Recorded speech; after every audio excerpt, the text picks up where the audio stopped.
to playing high school football. Gentlemen, congratulations and welcome to the PlayStation Fiesta Bowl College Football Playoff Semifinals. We're going to flip this coin. Heads, tails. Captain, what is your call? Tails. The call is tails. And it is heads. You won the toss. Defer. You'll defer? Yeah. Clemson has won the toss and elected to defer. You're going to receive. Which way would you like to kick? Just that way? Ohio State's choice this half, they will receive. Good luck, gentlemen.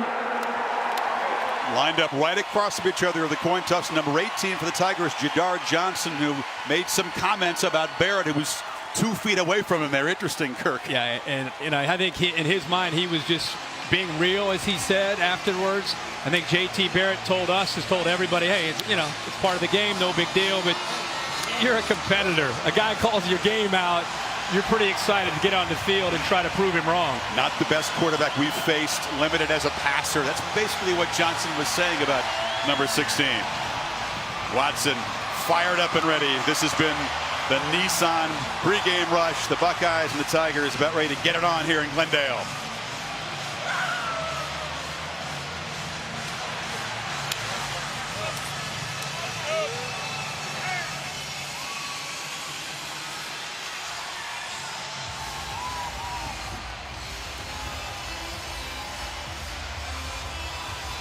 Only the third meeting between these two schools.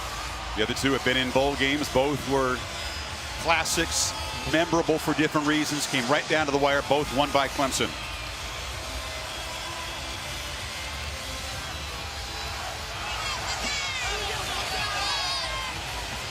I wonder if the Tide, looking in, have a preference in this game. You know how Coach Saban is about that, but Chris, as far as this game and the beginning of this game, you had such a long layoff, the energy in this building. How do these teams handle that? Who's best prepared to deal with the emotional aspect of the game early? Clemson's kickoff coverage team was a weak spot a year ago. A touchdown allowed to Bama. It's been much improved this year, and Greg Hugel, the sophomore, has improved his kickoff length. Harris, Campbell, and K.J. Hill deep for the Buckeyes.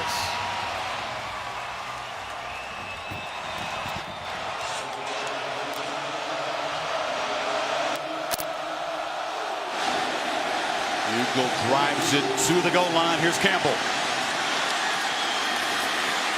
Has some room, a little crease, and Paris Campbell spins out near the 34-yard line. Tankerously made the tackle, and here comes J.T. Barrett, just his second postseason game. The other was here a year ago. Yeah, a veteran who's played a lot of football, has a great deal of confidence, very efficient.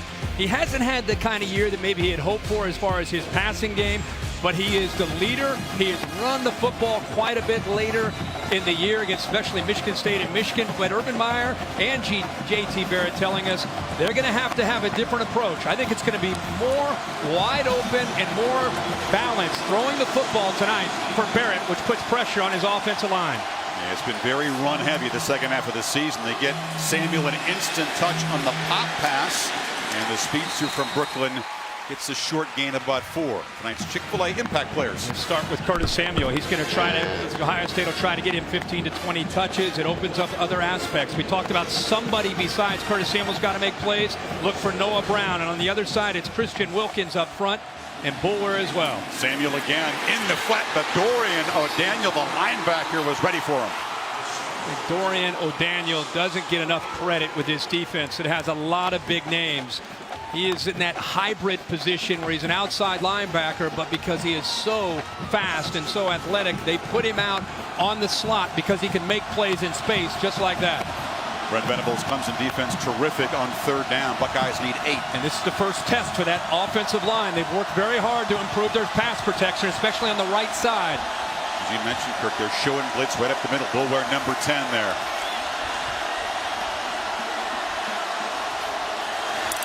He drops back. Joseph comes. They pick him up. And Weber dropped one in the flat. Would have had enough space for the first down. Instead, the Buckeyes go 3 and out. They were able to outflank Clemson. They were able to get to the outside. He's all alone. It's a ball that Mike Weber's got to be able to hold on to, and if he catches that, he turns the corner and he picks up easily picks up enough yardage for that first down, but he drops it here early in the game. The brilliant Cam Johnson, the Aussie, back to punt for the Buckeyes. Artavis Scott, the veteran receiver, has taken over the punt return role the last few games. He is crowded, does make the fair catch at about the 15-yard line, and Deshaun Watson will be backed up for the first possession. No panic ever is what the Tigers staff says about their quarterback. Well, it's because he's run this system since he was in high school, when Chad Morris, who was the offensive coordinator, recruited him. So he came into Clemson. He's now in his third year of running this system, and what helps is there isn't a defense that he's not familiar with. So you're going to run tempo. You're going to show a lot of different things, but he is so calm and quick with his decisions. It opens up so many different aspects of this offense, running and throwing. Scott comes in motion. We use this a lot. And Buckeyes string it out. Sam Hubbard, the defensive end, made a nice play. And the Chick-fil-A impact players on this side. Ohio State will be tested by the speed of this Clemson team. I think it's the matchups on the outside. We talked in the open. Mike Williams, the receiver, number 7. Jordan Leggett, the big tight end. When they get one-on-one, Raekwon McMillan, the heart and soul of the defense, and Marshawn Lattimore, number 2, who's at the top in one-on-one coverage, especially against Mike Williams. In motion, Wayne Gallman out, empty backfield on 2nd and 9. Watson has lots of time and tries to get it to Williams. Intercepted by Gary and Conley along the sidelines. The receiver fell down, and the junior corner makes his 4th pick of the year. Well, that's been the one area that Deshaun Watson has struggled, is he really expects his players to be able to make plays. But watch how Gary and Conley is able to undercut that. He anticipated the route going out to the corner. Once he saw Williams, who he just talked about going out there, he's able to get his head turned around, locate the football, and go up and make the play. I think he makes that interception, even if Mike Williams does not slip. 20th pick for the Buckeyes. They're plus 17 in turnovers already, though. Footing an issue, and it has been in the past on this field. For the Buckeyes from the 33, Barrett. His first keeper, the first of many tonight, picks up about 3. As much as Clemson will blitz the linebackers, 10 Boulware and 34 Joseph, Ohio State, I think, will try to work the edges more, try to get to the perimeter in running the football. Those linebackers blitz up the middle. It's like Ohio State has the true freshman, Michael Jordan, the left guard, down. One of those guys who stepped in and earned a starting role in the Big Ten as a true freshman. We'll take a timeout while they look at him.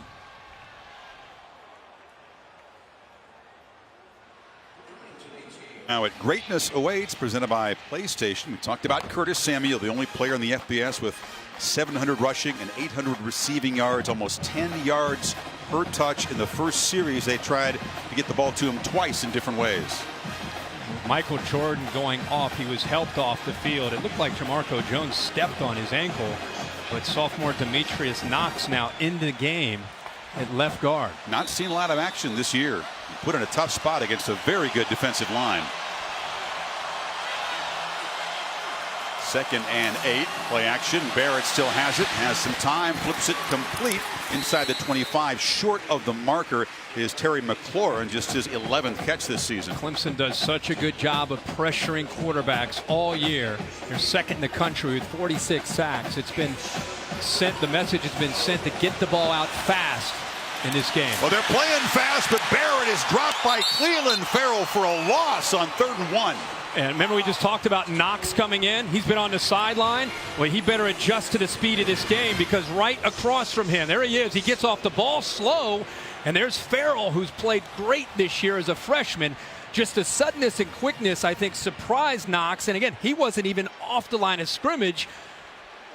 You're on the sideline early in the game. You got to keep your head in the game and be ready to go. Tyler Durbin, ultra reliable until he missed his first 2 attempts against Michigan. Finally made the 3rd one to force overtime, and this one is no good. From 47 yards, it drifted right, and that's an ominous sign, because Durbin's confidence is a little bit fragile right now, and the Buckeyes cannot cash in the interception of Watson. Yeah, that is a big win for the Clemson defense. Ball is deep in their own territory after the interception. Come up with a big play on 3rd down, forced a field goal, and Dabo Swinney is fired up. PlayStation Fiesta Bowl. Brought to you by PlayStation. Every day is the big game on PlayStation. Greatness awaits. Northwestern Mutual. Northwestern Mutual. We help you live life differently. Dos Equis. Respect the game. Don't drink more. Drink better. Enjoy responsibly. And Chevrolet. More 2016 J.D. Power Dependability Awards than any other brand. Approaching sunset in the desert. It was a soggy start to this day. Goodyear providing our aerial coverage, committed to honoring glint-worthy athletes who demonstrate hard work on and off the field. Goodyear, official sponsor of the college football playoff. Deshaun Watson throwing his 16th interception of the season. If there's been a weakness for this offense, it's been that turnovers have been a problem, specifically interceptions, but it never seems to rattle him or hurt his confidence one iota. I think part of it is confidence in his arm, confidence in his teammates, especially the receivers, and he does such a good job anticipating, throwing the ball early that sometimes that's risky. We used to see Jameis Winston at times do that at Florida State.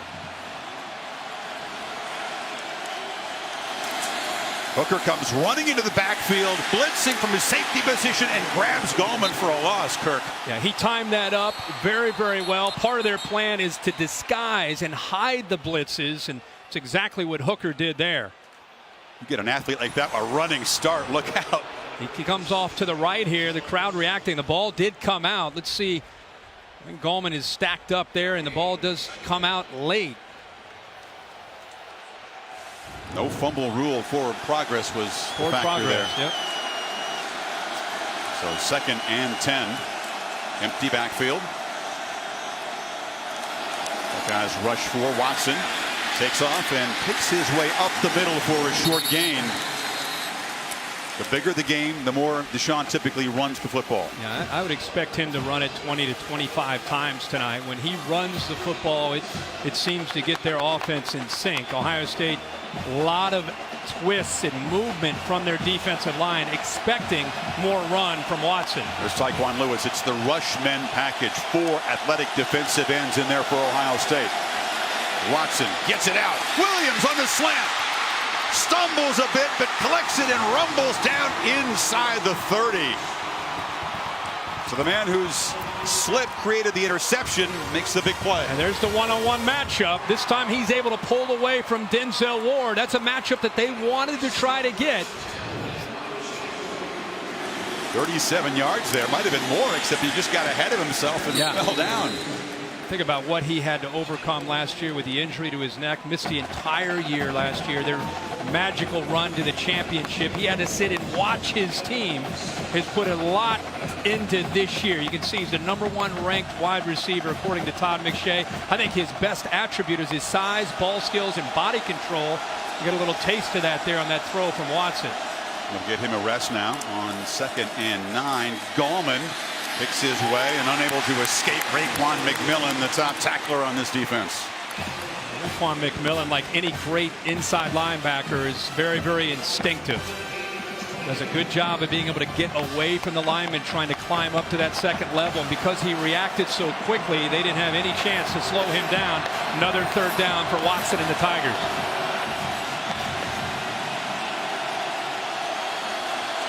Again, man-to-man.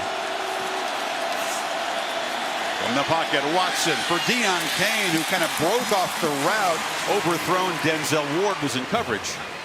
I think what I saw and Deshaun Watson saw is man-to-man at the line of scrimmage, but Ohio State, a little changeup. Watch him bail and drop to more of a zone, trying to confuse Watson, trying to confuse the wide receivers. Cain lost the ball, I think, kind of hesitated, and that cost him a chance to catch it. Deshaun says, come on, keep running. But there's confusion there with the coverage. You adjust your route depending if it's zone or man. A little miscommunication with Cain and Watson. Tigers turn to try a long field goal. Greg Hugel from 45. And he's able to drive it through. So Clemson draws first blood. 37-yard pitch and catch to Williams, the big play. 3-0. 2-3 and outs. 2-3 and out. This is an issue for Ohio State. They lost their starting guard here early. Michael Jordan. Knox, a sophomore, went in. That play, he didn't even get off the ball at the snap. Now, one thing we've seen is Jordan has been trying to work. They've retaped his right ankle where he's had that injury. It looks like his helmet is on, and he's in fact in that lineup with the rest of the linemen on the sideline, seeing if he's going to be able to try to give it a shot. But as soon as he went out, and when you saw Demetrius Knox, who's, you know, he's a young guy, step in there, you could see that that was a glaring concern for Urban Meyer and for J.T. Barrett and that Ohio State offense. Jordan, one of 17 Buckeyes who started all 12 games. They've been very injury-free this year. It's been a key while they're here.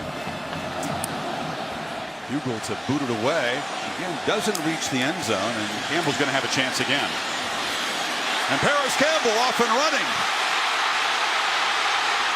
Finally forced out in Clemson territory by Van Smith, but a big play by the Buckeye special teams.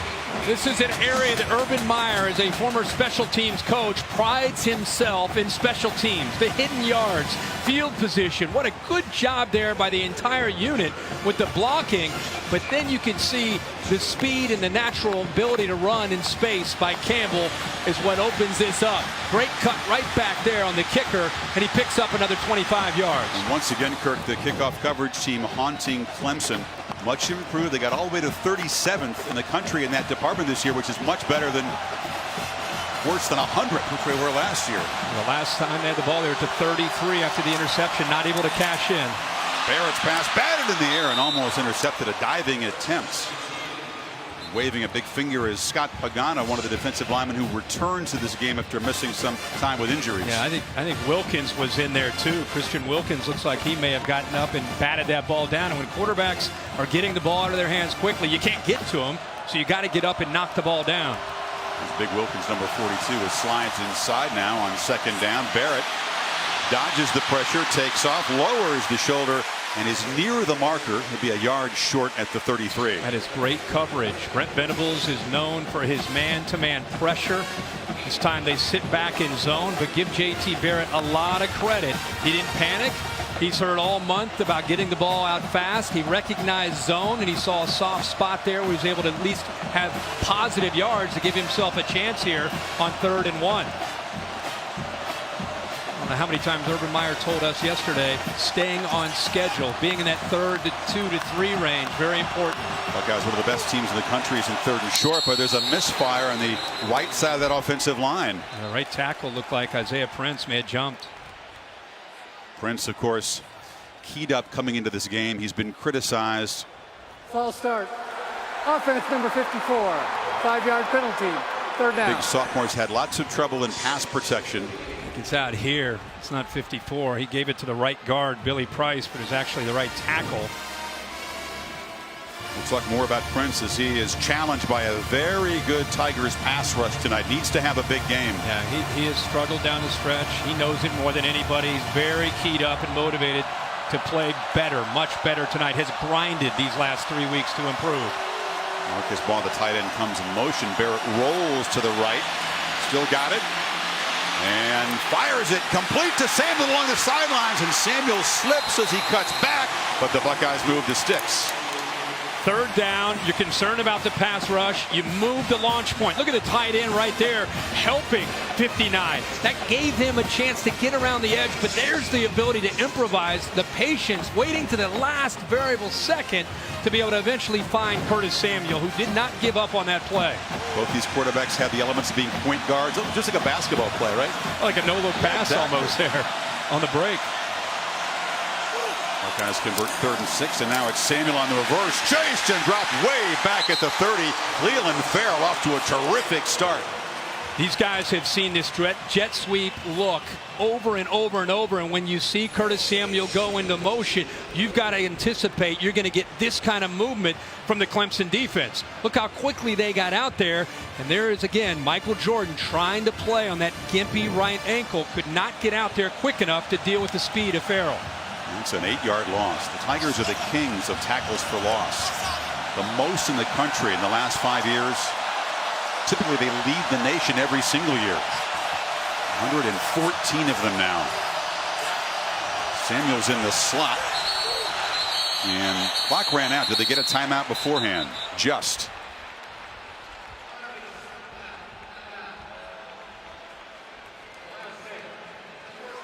So the Buckeyes facing a 2nd and 18 when you come back to Glendale.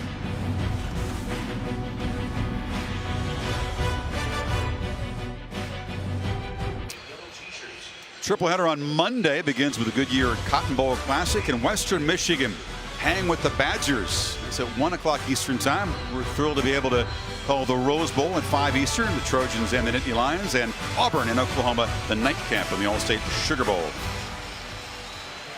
Demetrius Knox now back into the game at left guard. Jordan has tried and will now go back out of the game and work on his ankle. Barrett has to escape pressure in the backfield. We drop behind the line again. Leland Farrell is a problem tonight. Yep. And it's his ability to make plays because he has such quickness around the edge. This has been a problem for Ohio State when they have played against teams that have great skill and speed on the defensive line and linebacker. I mean, you go back and look at Penn State, Wisconsin, Michigan. They knew in their entire preparation, Urban Meyer said, we got to be a lot better at the offensive line and wide receiver if we're going to move the ball against this defense. Barrett got knocked in the head pretty good on that play, and now in 3rd and 18 has good protection from the pocket. A 3-man rush, and Barrett fires to the end zone. Diving attempt there by McLaurin, just overthrown. 4th down. You get to 3rd down against Brent Venables, you can see anything. They're very exotic. They blitz, they rush 3 and drop 8. They'll show pressure and drop. And that time, as you said, they showed pressure and then ended up dropping 8 guys into coverage.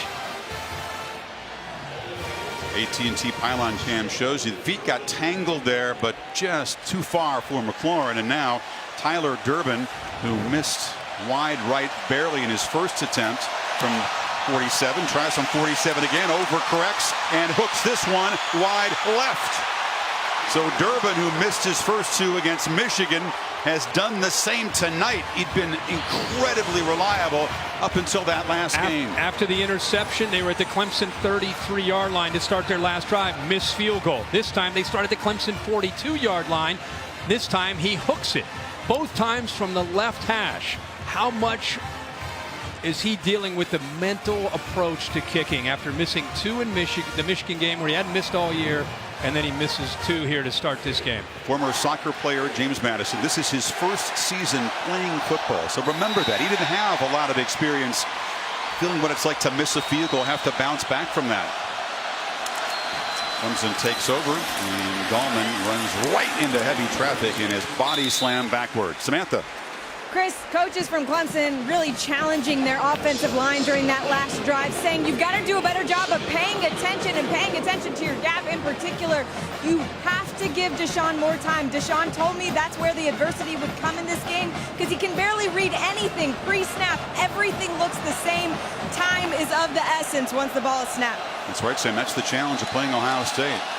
It all looks the same until the ball is snapped, and then things get interesting. But over the middle, Renfro has a little pocket, and the slot receiver makes the catch out near the 45. And there's a great job of recognizing the blitz from 35. Worley on the slot receiver, Renfro. Just a quick side adjust, get the ball out of the hands. It's very difficult with those late blitzes to fool Deshaun Watson. But you've got to do something. You can't sit in the same coverage play after play. Watson's 2nd completion, 2 for 4 with that interception.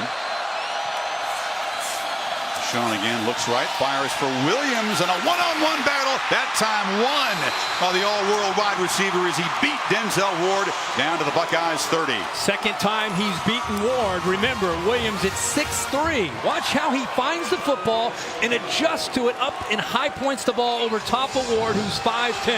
And a great throw from the quarterback, Watson, who seems to be getting into a rhythm.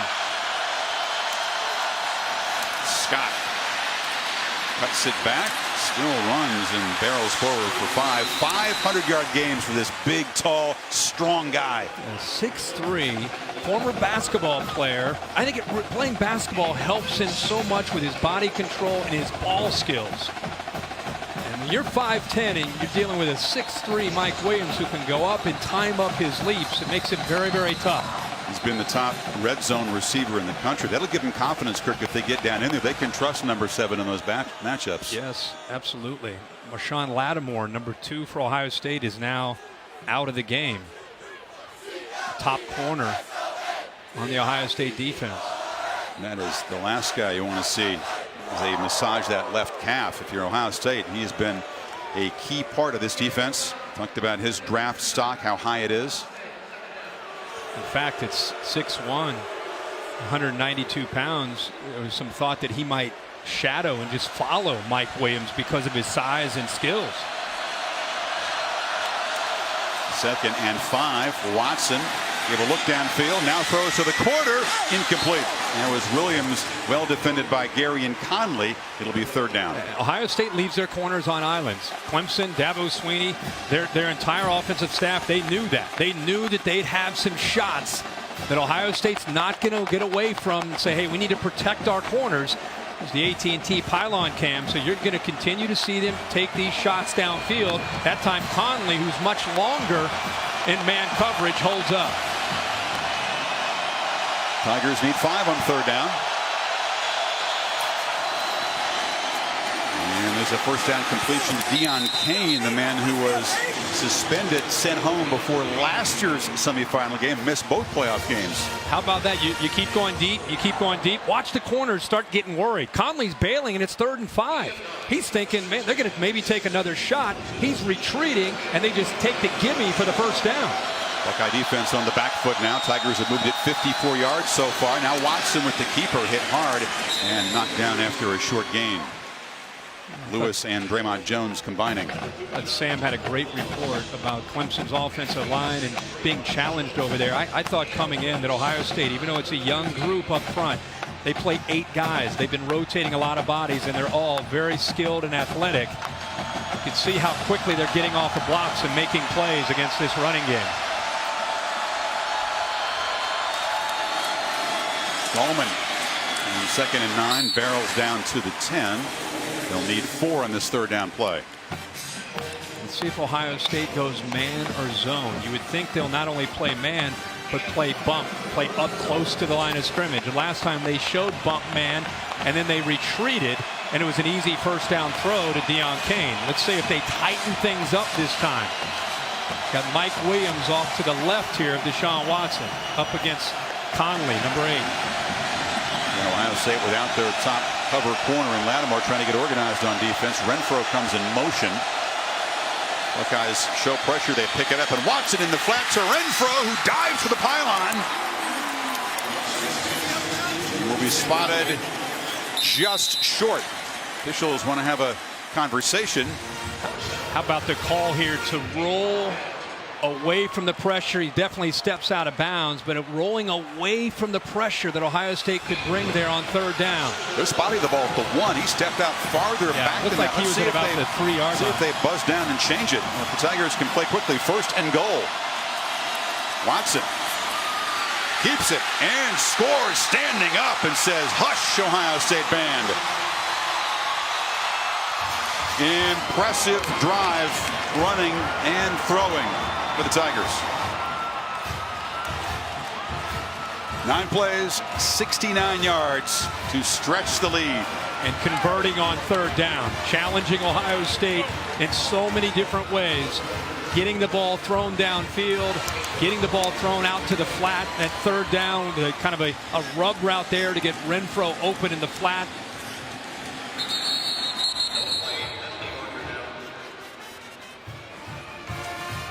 Trouble on the right side of the offensive line before the snap. Pac-12 crew working this game. Land Clark, the referee.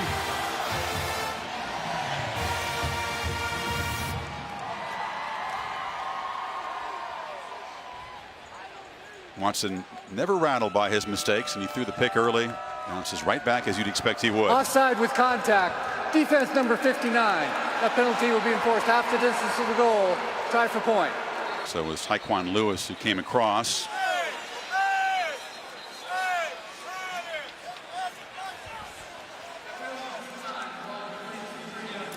Sean got off to a very slow start throwing the ball in last year's semifinal against Oklahoma. Had 100+ yards rushing in the 1st half. Then the passing got going. That's exactly right. But I think the style of defense that Ohio State plays allows them to be able to take some shots and really get their passing game going.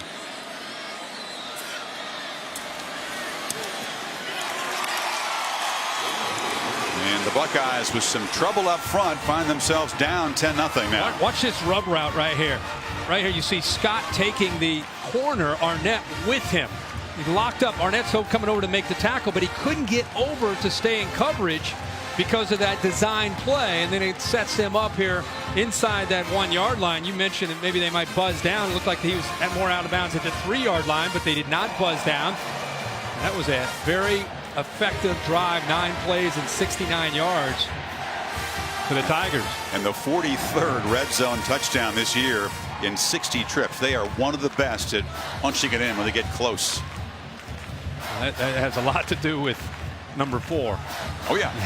He's got lots of options down there, doesn't he? You know, when they've had problems this year, it's been turnovers and not cashing in the red zone. They've had to settle for some field goals, and ultimately that's kind of kept them off the putting bigger numbers up on the scoreboard. That's a great point. They have a great touchdown percentage, but they also have 6 red zone turnovers, which is a bunch. Look at the NC State game, the Pitt game, the Louisville game. There are some moments where there's one way to slow them down. It's kind of squeezing them in that red zone area. Bugle again doesn't reach the end zone, and it's an opportunity for Paris Campbell, who had a big return moments ago. This time he's squeezed down at the 23. Tom, what do you have?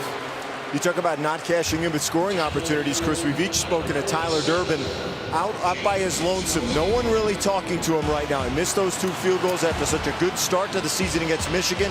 A key point, JT Parrott coming up to him in the second half of that game, telling him, we're going to need you, we're going to count on you. You will come through for us. He ultimately did. No one in his ear right now. A long way to go, but keep an eye on the mental state of Tyler Durbin, an important player for the Buckeyes going forward. There is Michael Jordan, the freshman left guard for the Buckeyes, walking to the locker room. Down 10 now. Barrett hands it off to Samuel, who bounces but is surrounded by a bunch of orange jerseys and dropped for a short gain. They are really struggling on 1st and 10. Coming into that last first down play that we just saw, their last 4 first downs have been negative 2 yards. Putting them in a lot of 2nd and long. It makes it tough. From the pocket, a lot of time to throw, and a slant there to Benjamin Victor, the true freshman, just his 4th catch this year. Yeah, how about the offensive line that time? Against that pass rush this time, they give Barrett a lot of time, which he needed, and there's a late crossing route by the true freshman Victor for a big gain for Ohio State. And it was a rare poor snap by the All-American center Alfond. He did a good job to coolly scoop it up and make the play.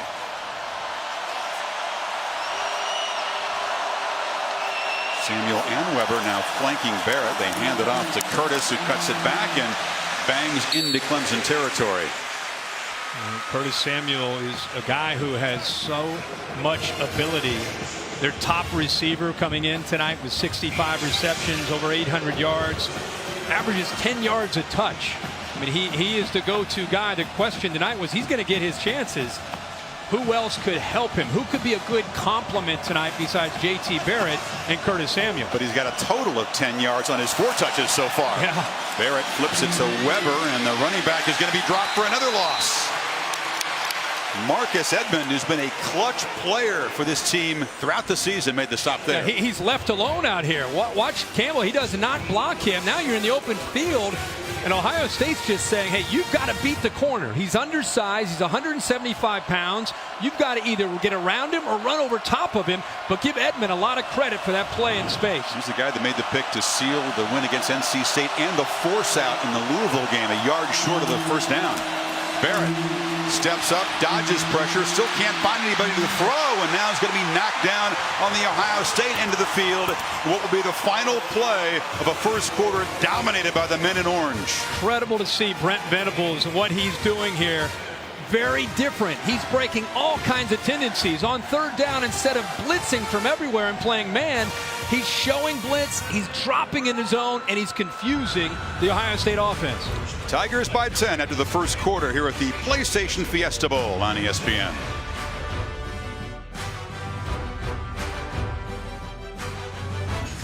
And And welcome back to the College Football Playoff semifinal at the PlayStation Fiesta Bowl. Beginning of the second quarter, it's Clemson 10-0. Talked about this third down. Every video you watch of Clemson, there's blitzes from these two linebackers. This time they bring one, they drop the other, and they also drop another defensive end. So they're playing a lot more zone than they normally would. Look into that secondary. See, J.T. Barrett, they've talked a lot about he's holding on to the ball too long. And it's been a lot of times it's because receivers aren't getting separation. Urban Meyer is frustrated because now it's not necessarily about getting separation. It's about zone and change-ups from that Clemson defense, creating some confusion.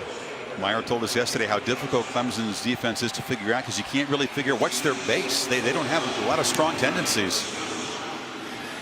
Johnston with the backspin, and the fair catch made at the 11-yard line by Scott.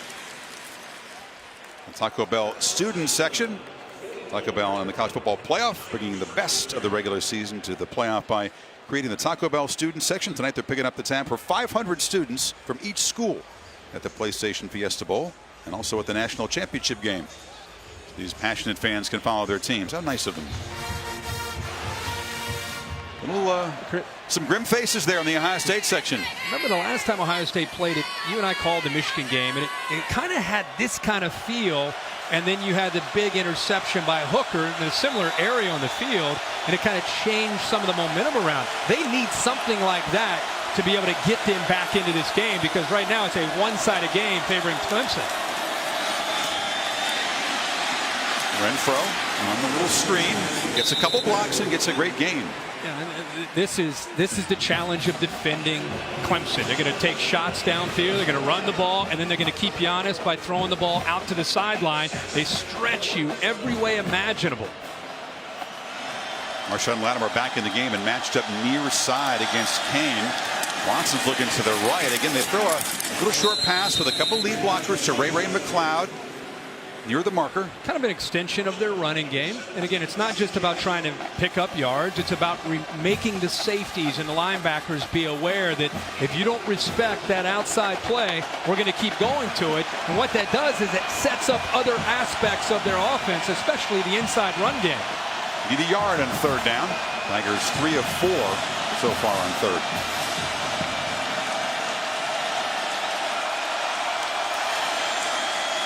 Keeping all the way. Hit hard by McMillan. He came in and slammed Watson right near the marker. I believe they're going to spot him a little short.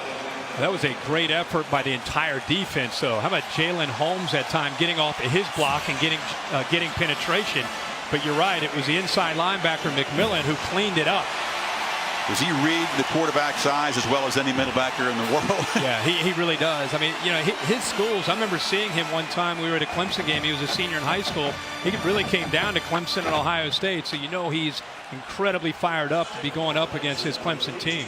Wasn't a takeaway, Kirk, but it was a big stop on 3rd and 1 by the Buckeye defense that creates the punt here by Andy Teasdall, the first of the night.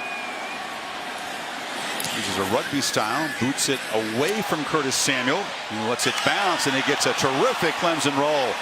Wow. Talk about flipping field position, rolls all the way down to the 12-yard line. 68 yards on the punt.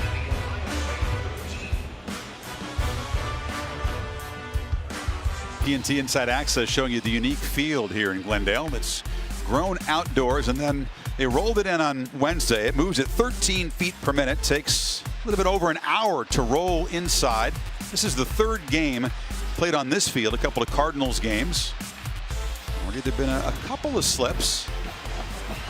But that punt that Samuel Kirk could not field bounced all the way down to the 13. I think he misjudged it. It cost him 22 yards. If he catches that ball on a fair catch, instead it bounces deep into their own territory. More troubles up front for Ohio State. It's a misfire from Demetrius Knox, who's been forced into duty with the starting left guard Michael Jordan hurt. Illegal snap. Offense number 65. A 5-yard penalty. Still first down. Well, they target the All-American center Elfline. Urban Meyer and Ed Warner got to come up with something. It's tougher when you're obviously backed inside your own 10-yard line. They have run 17 plays so far in this game. 10 plays, 1 yard or less gained by the Buckeyes. Weber, who averages about 15 carries per game and rushed for 1,000 yards, gets 6 yards a carry, hasn't touched it yet tonight.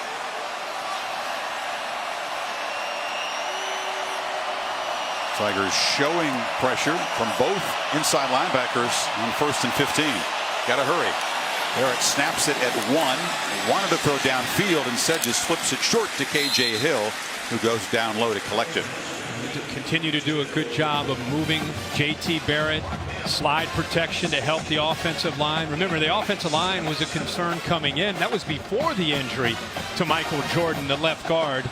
Mitchell Knox now in at left guard, but that time rolling away from the potential threat of a blitz or pass rush, and he had time to make that throw. 2nd and 8. It's a shovel pass inside to Samuel. Urban Meyer was joking that's his wife Shelly's favorite play, and she insists that he call it more often. Yeah, she loved it when he was at Florida. Had a lot of success with the Gators and Tim Tebow, but you know, this is an offensive play that Pitt, with Matt Canada, the offensive coordinator who's headed to LSU to be the offensive coordinator, they had a ton of success with this play. But Clemson anticipated, expected that to be part of the Ohio State arsenal. Saw the pressure there from Farrell and the Clemson defense all over the call. Buckeyes just 1 of 5 on 3rd down. Need 4 yards here.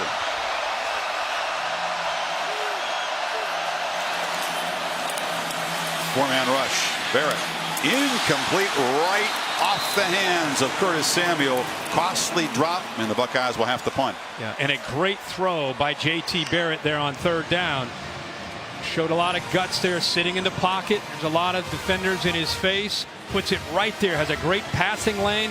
Curtis Samuel, the most reliable guy, just right through his hands. That's a 1st down for Ohio State. That's 2 drops by Ohio State. 1 by Samuel, 1 by Weber. Both would have been 1st downs. Yep, first series of the game by Weber. So Scott at his own 40 to receive the punt from Johnston. Comes and peels back to set up a return. Johnston gets a good punt away, and Scott has to backpedal to the 26. Just falls down there. So Johnston does his job to try to flip field position. And Deshaun Watson goes back to work with his Tigers up by 10.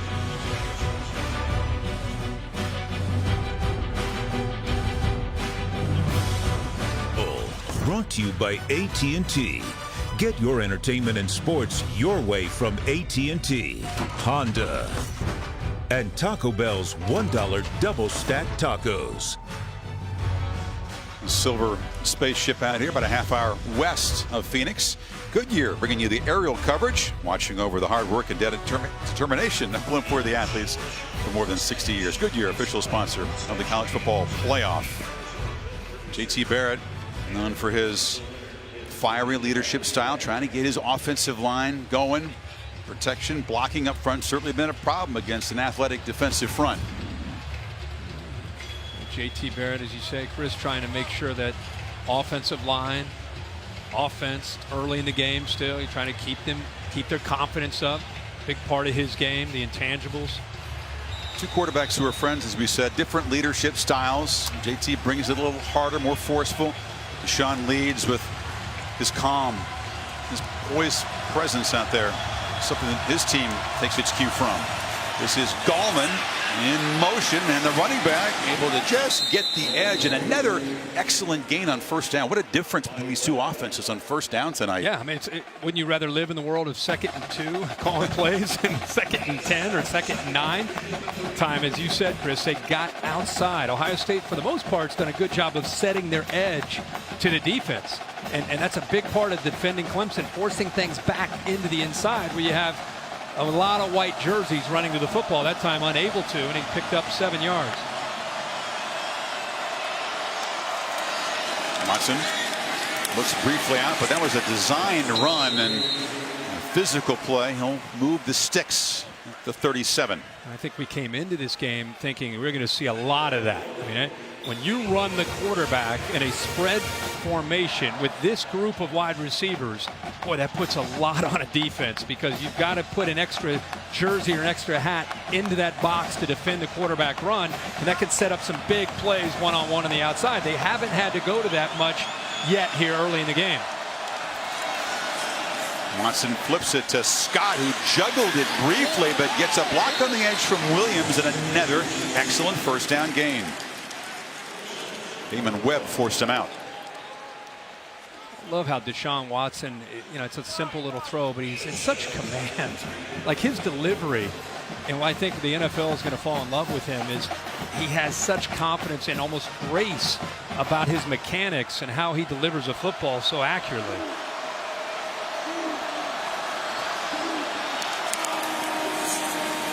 And the handoff around the end to McLeod. Deshaun disappointed by finishing second in the Heisman, but not driven by it, not fueled by it in this game in a defiant way like some other guys have been. Vince Young, McCaffrey perhaps in the Rose Bowl, an example last year. Just not the way he's wired, as you know. No, not at all. Not at all. I think he was hopeful to be able to win that, but I think he, when Lamar Jackson won it, just being there and talking to him that night, I think he was ready to get focused, go back to work the next day and get ready for this game. And after an early interception, he has sharpened up. 8 for 11 for the quarterback. Takes a downfield shot. It was behind Williams, who was covered there by Ward, and Worley brought the pressure. Ohio State brought pressure. It wasn't just Worley. They also brought McMillan. So they brought 6 with 2 linebackers trying to kind of shake up the rhythm that Clemson has clearly established here on offense. Trying to get aggressive. Luke Fickell, the defensive coordinator who's taken the head job at the University of Cincinnati, dialing up some pressure to try to slow down Deshaun Watson. There's Fickell, who works with Greg Schiano up in the booth, co-defensive coordinators. Watson in the flat. Gallman. It's a block. Spin. Still running. Gallman slammed down at the 40, right near the marker. But great blocks on the perimeter by both Hunter Renfrow and Ray McLeod. I mean, it's a great effort, don't get me wrong, by Gallman, but look at the blocks on the outside there, and tremendous effort there. That second and third effort by Wayne Gallman picks up that first down, but give his receivers a lot of credit for helping him. No doubt. McMillan misses very few tackles, but Gallman got away from him that time. And now Watson rolling out on the first down, delivers a low throw, bounces on the way to Renfrow. Ohio State trying to prevent the big plays. This offense can lull you to sleep with the running game, the quick little throws to the outside. They get so many different people involved. They're hoping that they can impact your eyes, especially the safeties. And all of a sudden you keep showing that same look and somebody sneaks behind you, and that's where a lot of their big plays come. Clemson terrific balance so far. 14 passes and 14 runs. They hand it off to C.J. Fuller, who backs up Gallman. His first carry tonight, gains 3. So 3rd and 7 coming. Not quite in comfortable field goal range for Hugel.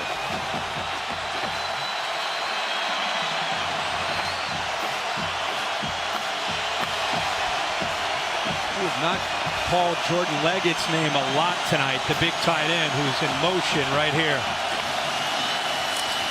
Watson rolls, looking downfield for Renfrow. Intercepted. Malik Hooker, the All-American safety, with his 4th of the season and the 2nd pick of Deshaun tonight. Boy, the range that Malik Hooker has is as good as any safety in the country. He just sits back and plays center field, reads the eyes of the quarterback, but to see how far he came to make that play, tremendous effort by Hooker, who comes up with his 7th interception on the year. Hooker, of course, had that pick 6 right in front of LeBron James, who is his all-time sports idol. That was a feel-good moment for him.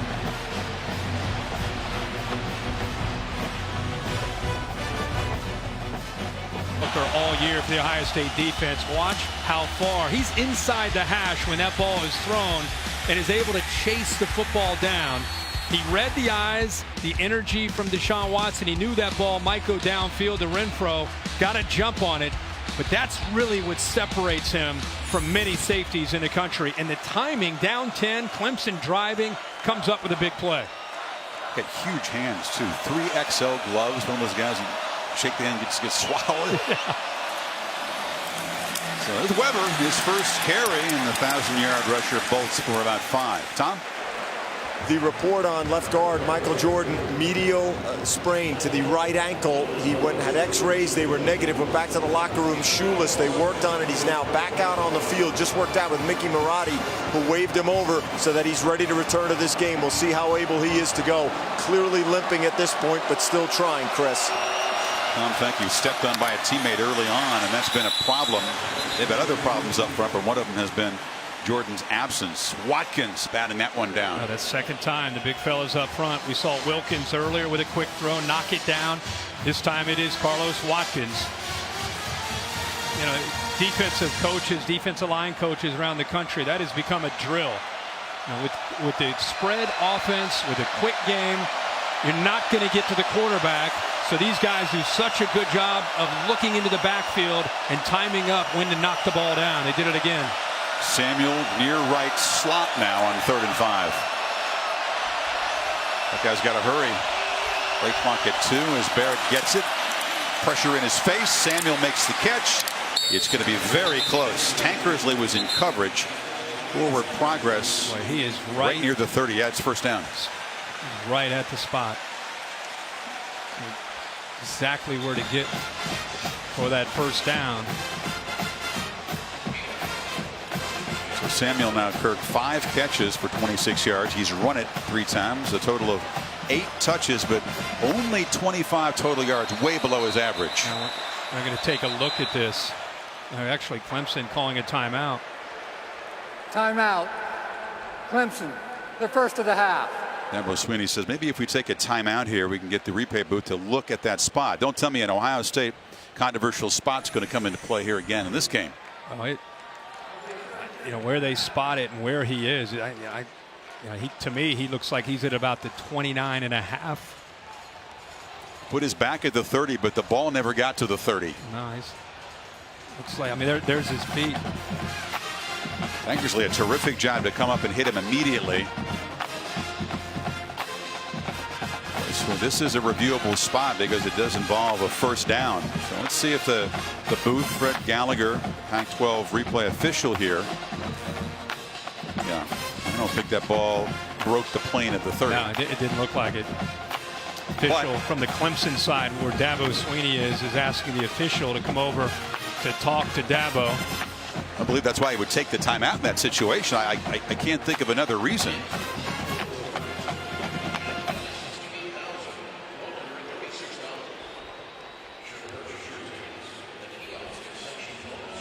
He's being told by his guys up in the booth that Clemson coaches are just off to our right. Ohio State coaches to the left. I think they were pretty convinced that our replay showed that that ball was not across the 30. But, and it's crowded, by the way, on both sides. Ohio State right over here. Greg Schiano down there in the front row with the glasses. They're going to give him the first down. Okay. Michigan fans are hollering. Barrett throws a near side, and the catch is made by Noah Brown, and the big physical sophomore gets involved for the first time. Talked about Clemson playing more zone than they typically play with Brent Venables' attacking defense. He attacks, he plays a lot of man, he disguises. Well, the answer these last few plays to that zone is just get the ball out. 5-yard hitch, get the ball out. If they're going to drop and sink and they're going to give you that underneath throw, Ohio State figuring they might as well take it. Now they move Samuel down to the bottom. Barrett chased and dropped. Carlos Watkins, the one senior in that talented defensive line rotation, got him. And this time they only rush 3. Watch how they, right here, he's able to work through this gap. See, Wilkins drops. He's able to fight through both Billy Price and Isaiah Prince. Rushing 3, dropping 8, and Urban Meyer's frustrated because he knows if they can rush 3 and drop 8 and still get after J.T. Barrett, that's a major concern as a play caller. You get home with a 3-man rush, forget about it. No shot. That fast. They need 3 now in this third down. Samuel is in the slot to the left. Barrett looks that way. He's covered, deflected, and falls to the turf at midfield. Carlos Watkins again got a big hand up, and it's 4th down. And if he doesn't do that, that's a first down to the tight end Marcus Ball. I mean, how about this defensive line? The game that they're playing, whether they're rushing and getting after J.T. Barrett, or if they're getting their hands up to knock the ball down with awareness. There's big Dexter Lawrence. We haven't called his name tonight, but he's the talented true freshman. You got one true, one redshirt freshman, 4 sophomores, a junior and a senior. That's the guys in the top 8 in that defensive line. That's nasty. Scott makes a fair catch, retreating back to his 16-yard line, but Clemson's defense continues to impose itself. Lead is still 10.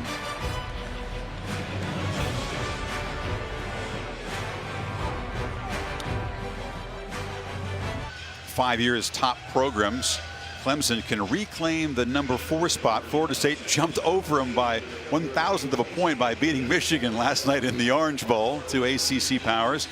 Alabama number 3, 64-6, and number 2, I should say. And there's Urban Meyer, 61-5.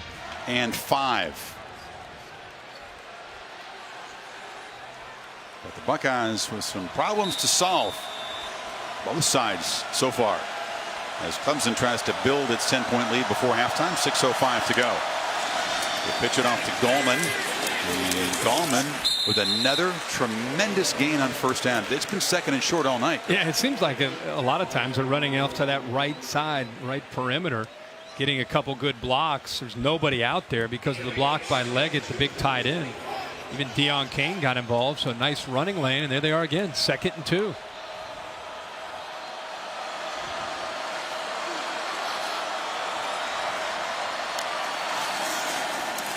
Gallman hit immediately and knocked down hard by McMillan. Yeah, Raekwon McMillan is having a game in the middle, and to be able to defend their inside run game against Gallman and also Watson, you need your middle linebacker to be able to jump it and get up into the backfield, just coming downhill in a hurry before those linemen have a chance to get up to you.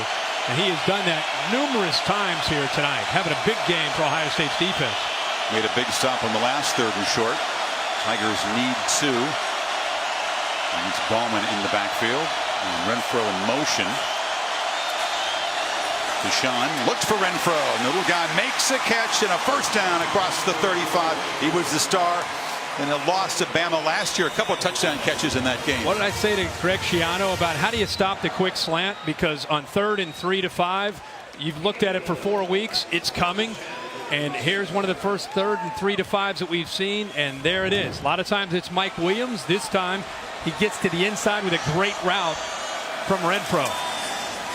Gallman, nowhere to run, slipped down. Draymond Jones was there. Renfro with 3 touchdown catches in last year's 2 playoff games. Nobody's got more in the brief history of the playoff. He had a coming out game against the Bama defense last year. I think surprised a lot of people with those 2 touchdown receptions. Broken bone in his hand. He missed about 4 games this year. Put a screw in it, part of the surgery, and he's helped this offense. It's a different offense when you've got the reliable slot guy in there. This time Watson fakes the pitch and cuts it back to the left, and Watson with some room. Still sliding free, still running. Deshaun Watson finally will retreat out of bounds all the way at the Ohio State 33. His first big play as a runner tonight. Yeah, they go quarterback counter. Great block there by the right tackle. Actually, the tight end gets out there in the right guard. Morris, the tight end, Leggett with a great block. And when you give him enough room to be able to get out in the open field, he has such acceleration. He's able to run away from the defense, and a huge gain for this Clemson offense. He had been contained as a runner until that one. 33 yards.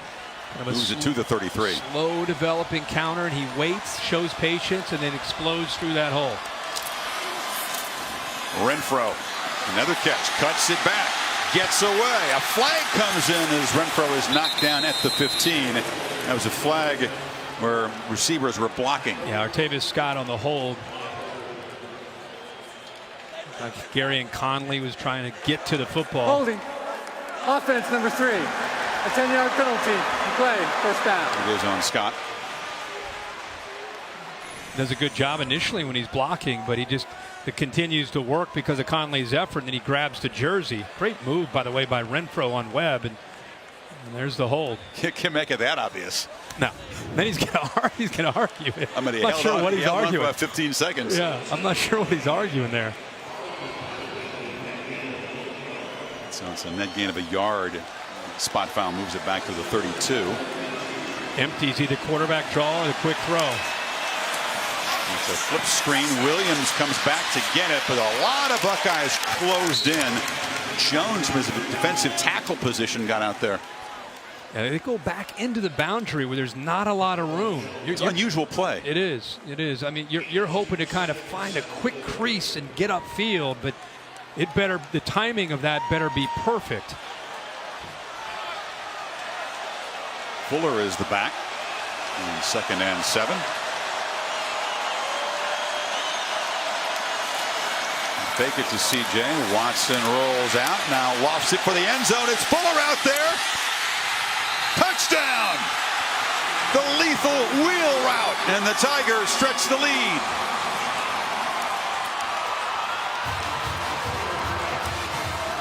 There's a flag back where Watson was hit. It's a late hit. Touchdown will count. Jalen Holmes. Personal foul, roughing the passer. Defense number 11. A 15-yard penalty will be enforced on the kickoff. Wheel routes are a nightmare to defend, aren't they? Well, especially when the quarterback rolls out to his right, and then they throw all the way back to the left. How about the focus and the effort there by Fuller to make that catch? Baker interfered with him, Yeah, really. I mean, you could definitely make a case for pass interference, but he caught the football. That's a touchdown. But what we're not seeing is how they rolled to the right, and Baker had to play catch up to be able to catch up to Fuller to even have a chance. 2nd touchdown reception by Fuller this year.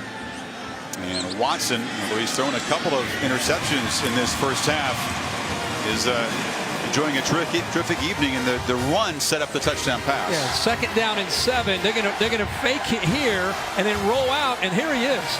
I mean, you can see him right here running down the right or the left sideline.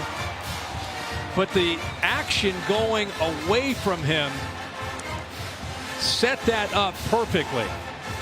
Here was the hit on Watson after the throw. Holmes came in and knocked him down. So that'll be impacted on the kickoff here. The aim has been true, except for those couple of interceptions. Yeah, he is, from the very beginning of this game, I think he has felt it. You can see the smile that's been on his face even in pregame. Something about experience and being in this playoff and being in these big games. He's dealt with such pressure all year to live up to that standard of that Alabama performance in the national championship where he had a great game.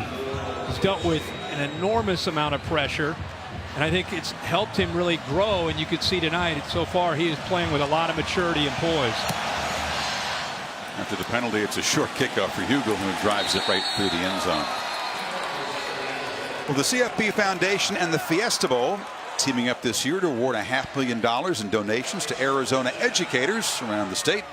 The donation is part of the CFP's Extra Yard for Teachers initiative and will help to honor, inspire, and thank our unsung heroes, our teachers. As a founding partner, ESPN is proud to support the Extra Yard for Teachers initiative. Ohio State has 9 yards rushing, almost to halftime, 67 yards passing, and you wonder why. You say, oh, they need to run more with Weber. They're losing the battle at the line of scrimmage. It's very simple. Whether you're running or you're throwing, if you don't control the line of scrimmage, you're in trouble. That time they pick up the pressure. Samuel makes the catch at the 35. Get up to a very slow start offensively against the Wolverines in their last game. Just 81 yards at halftime. Right now, here we talked about experience with Watson. The experience here of Barrett running this 2-minute, trying to get points on the board could be a big thing for the Buckeyes if they give him time. Flips it off, bounces it in front of Weber, but again, heavy pressure. Dexter Lawrence, the freshman that time. And this time they actually bring a little bit more pressure. Instead of just rushing 4, you're going to see Boulware get involved. The linebacker, Bryant, that number 91, he comes late, puts Prince on his back. That's a big man landing on the quarterback. Yeah. 340-pound true freshman. So Barrett on 3rd down, desperate to move the chains, has to work hard, spins, a flag comes in. He did make this efficient yardage, but it looks like a hold. Yeah, they're going to get a hold on Noah Prince. I'm sorry, Noah Brown, the receiver to the top of the screen. Offense, number 80. A 10-yard penalty. Third down. He erases a first down gain, and now it'll be 3rd and long. The Buick halftime report. Reese Davis, Desmond Howard, and David Pollock waiting patiently on the concourse level. 1:49 to go. Ohio State desperate to cut into a 17-point lead before the break here.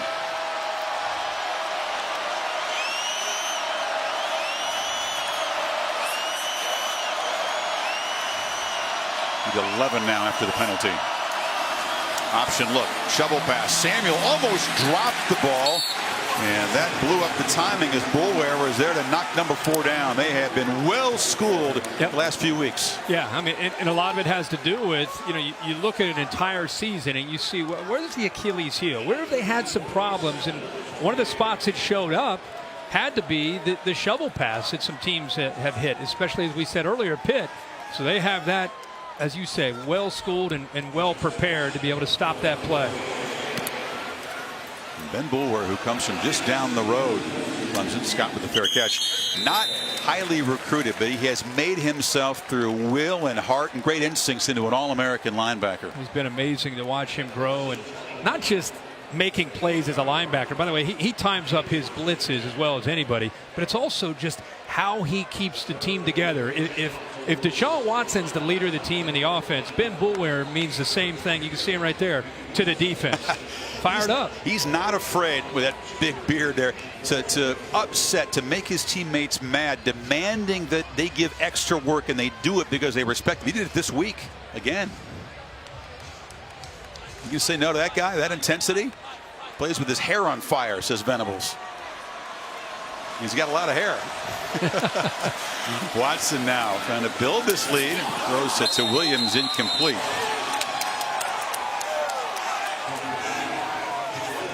Actually, they're going to rule a catch. That the rangy receiver got out and made that catch. Wow, that was a one-handed catch. I thought the ball was just thrown away. One hand and gets his foot down. So they get 4 yards inside of a minute to go. Watson flips it off. Fuller again, and he barrels to the 35. Now let's see if they have some urgency here. They have 2 timeouts. Yeah, I mean, you've got 2 timeouts, and you got a quarterback that can move the football pretty quickly with this up-tempo approach. They don't spend one, so inside of 40 seconds. Buckeyes rush only 3. Watson fires way over the head of Williams, who slipped again. Hooker had a chance.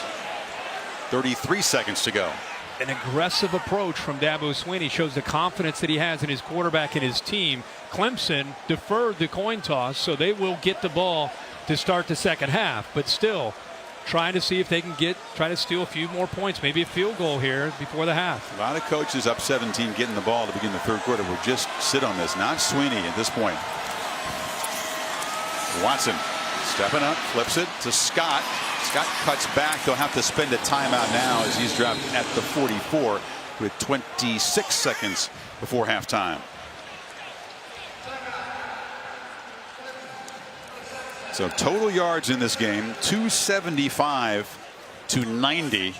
Of course, in favor of Clemson. They've overcome the 2 interceptions by Watson. Alabama awaits the winner of this game. Bo Scarborough, the young running back, had a breakout performance as they beat the Pac-12 champions by 17. Yeah, Alabama, very, very businesslike defensively. I think the offense with Scarborough, they really helped. But I think the pick 6 in that game seemed to really be a momentum changer, and I think it gave Alabama everything that they needed to be in control of that game. And now here we are with Clemson talking about being in control, 17-0. It feels even worse than that because of the Ohio State offense right now. They can't run the football, not able to get their throwing game going, and Clemson right now has a ton of confidence, I think, on both sides of the football getting ready to go in at half. And Tyler Durbin, the kicker for Ohio State, missing a couple of field goal attempts, 2 narrow misses that seemed to really deflate this team. They were not able to come up with points after the early interception of Watson. 26 seconds. It's a 3rd and 1 play, and Deshaun's pass is broken up and batted down. That was Jerome Baker charging in there, so now it's 4th down. You bring up a good point. Ohio State with an interception in plus territory. In fact, starting a drive at the Clemson 33, they missed the field goal. They were at the plus 42 after a huge return on a kickoff from Paris Campbell. They end up missing another field goal. So both not just missing the field goals, but having such big opportunities to start a drive in plus territory, and you come away with nothing. Any trickery from Teasdale here? He's got a history of fakes in postseason games. Would seem unlikely with 23 seconds before halftime. He's going to boot it low again. He gets away from Samuel and bounces. That's been a very effective punt a couple of times tonight. And as the clock ticks down to 12 seconds before halftime, it is spotted down there at the 12. Mentioned the Crimson Tide. They'll be in Tampa, Raymond James Stadium, January 9th here on ESPN for the third championship game. It's presented by AT&T. Will it be a rematch of last year's classic right here in this building, won by the Tide 45-40 despite 478 total yards by Deshaun Watson.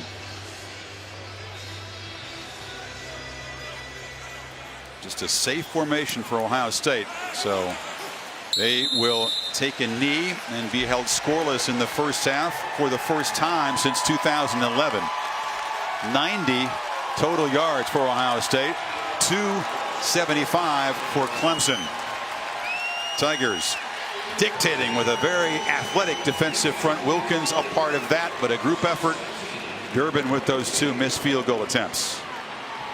And JT Barrett 12 of 19 passing, but for only 81 yards. And let's go to Samantha with Dabo. Well, Coach, you know how your team handles early success better than anyone. So in your mind, despite the scoreboard right now, what's the biggest challenge you're facing? Well, we got a lot of challenges. We did not play a perfect half. I mean, we made enough plays, made a couple of big plays. You know, disappointed in a couple of those balls that we got a receiver falls down and we get a competitive play that we don't win or at least make it incomplete. So we got to protect our quarterback a little bit in those situations. Disappointed in the kickoff coverage and one return, but hey, defense has played great. And one of the things we talked about was we were going to play great red zone defense. And we've been able to do that. We've done a nice job of containing their quarterback in number 4. So, you know, we got the lead, but it's a long way to go, man. It's a great football team we're playing. Yes, sir. Thank you. Let's go over to Tom Rinaldi. Thanks very much. Urban, down 17. What's the first thing you need to do offensively to get back in it? We're getting some damn balls tipped, and I think we're protecting fine. We just got to execute, man. We're not.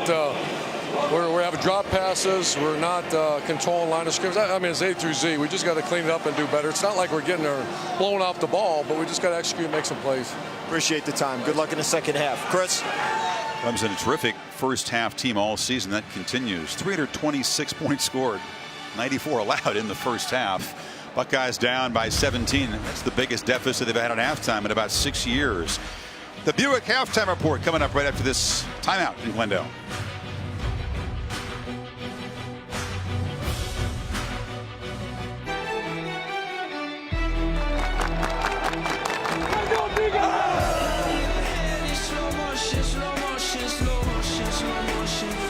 Watson scores and says, hush, Ohio State. Intercepted. Malik Hooker. Touchdown. And the Tigers stretch the lead.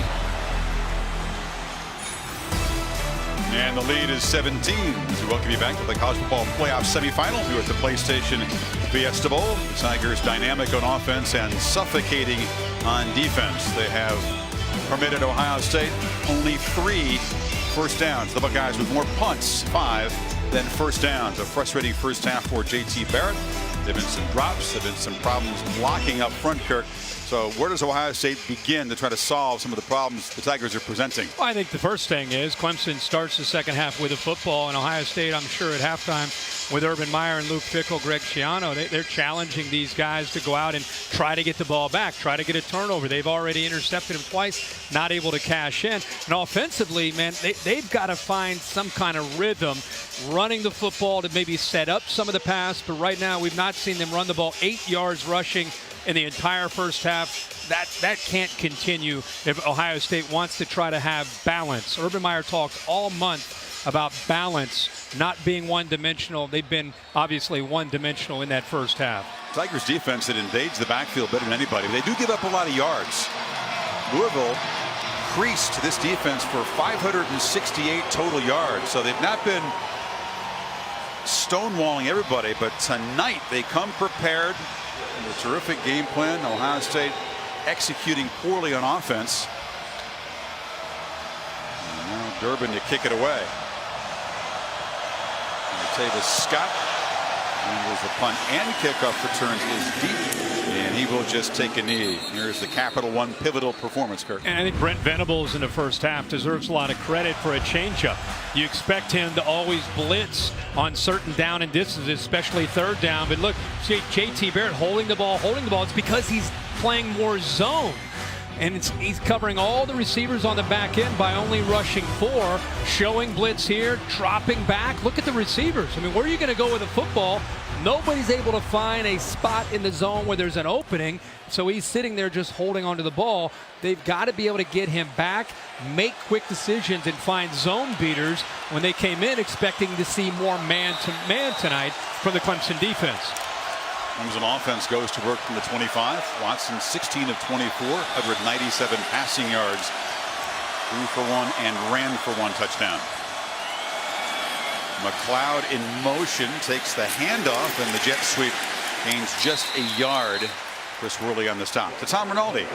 Chris, thank you very much. Talked to Larry Johnson, the assistant head coach, defensive line coach, on the way out. It was not a long conversation. He suggested no sense of panic, said we were all good in the locker room. When I asked him, a lot of voices, he said almost everyone speaking up. No sense of panic. We'll have to see if that resolve turns into results, Chris. Larry Johnson, one of the best at his craft, a long stint at Penn State before Urban Meyer hired him.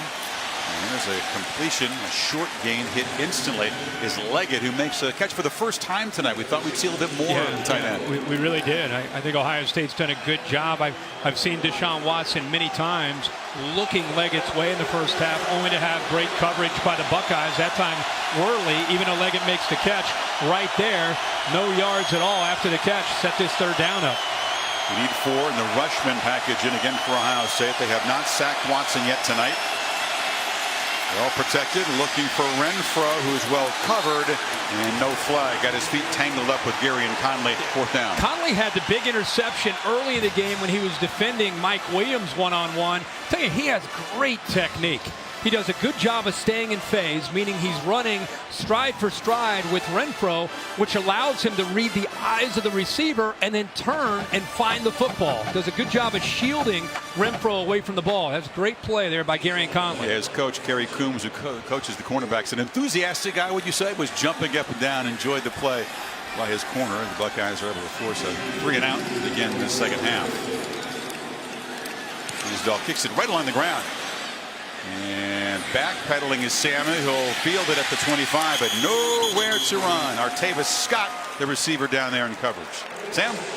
Yeah, Chris, I'm told that in the halftime speech, Dabo Swinney spent almost all his time focused on his defense. Now, you'd think they haven't given up any points. What's the issue there? Well, he was challenging them to finish out this game, put together a complete game, and follow through on the game plan that they put together all week long. We heard it all week. Make this team abandon the run, force JT to throw, and limit Curtis Samuel. They've done a pretty good job tonight. We'll see if they can put together 4 quarters. That's great stuff, Sam, and there's a reason for that, because at times Clemson hasn't finished well. They haven't finished off an opponent when they've been in a commanding position, especially on defense.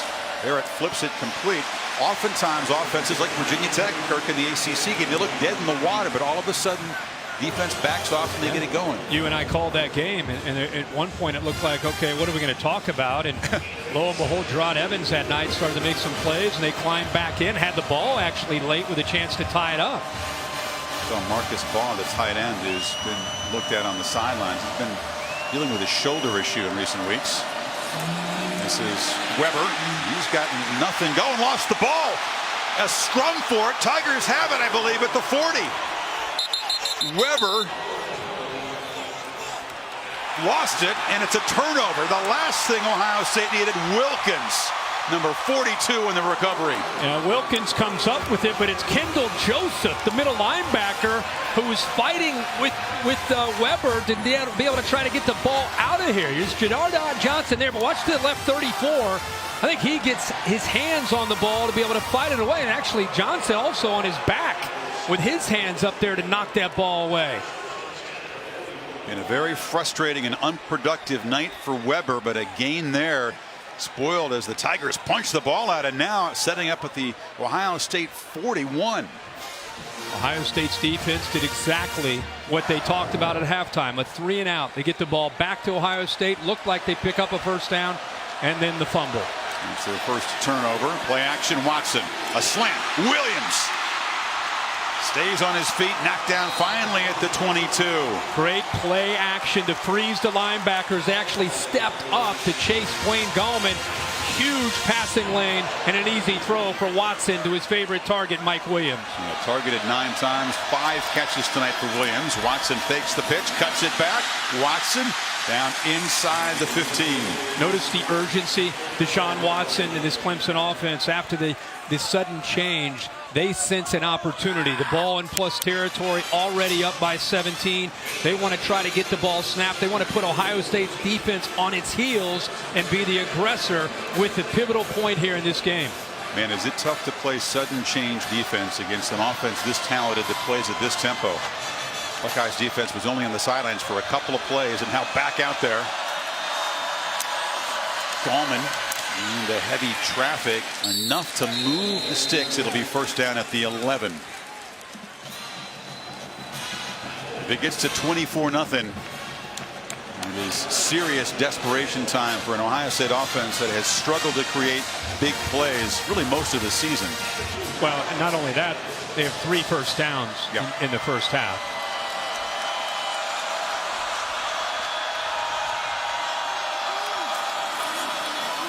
Williams dragging a man down to the 3.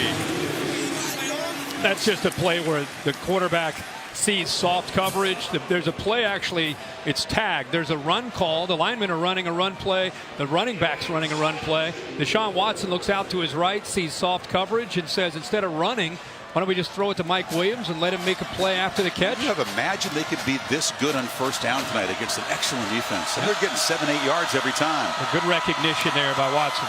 Scott takes it on the end around. Artavis Scott sets up a first and goal. It's like Leggett slow to get up there. Going to actually check himself out of the lineup. There's so many weapons, so many talented playmakers. You can take a guy as good as Leggett really out of the game. Hasn't been a factor at all, but offense doesn't miss a beat. Kane really hasn't been a factor. It's been Williams and Renfro catching the passes. And the touchdown to the backup tailback Fuller. First and goal. Lead Deshaun Watson. Quarterback run game, always a threat inside the 5-yard line. He still got it. Buckeyes were all over him. Quick penetration off the edge from Lattimore and a 1-yard loss. Really good discipline from Ohio State's defense. They actually did a good job of taking away the dive and also staying outside and keeping their edges. That time Watson almost tried to bait them with that long ride with Gallman to try to get them attacked down on the running back to open his room to the outside, but the discipline there helps Ohio State.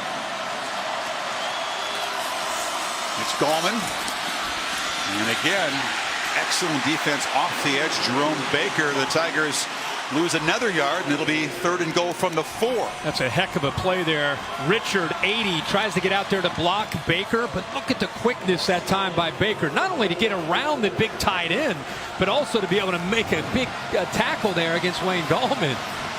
2 plays, 2 1-yard losses. Some urgency from this Buckeye defense to keep the lead, perhaps just to 20 if they can. Big difference between 20-0 and 24-0.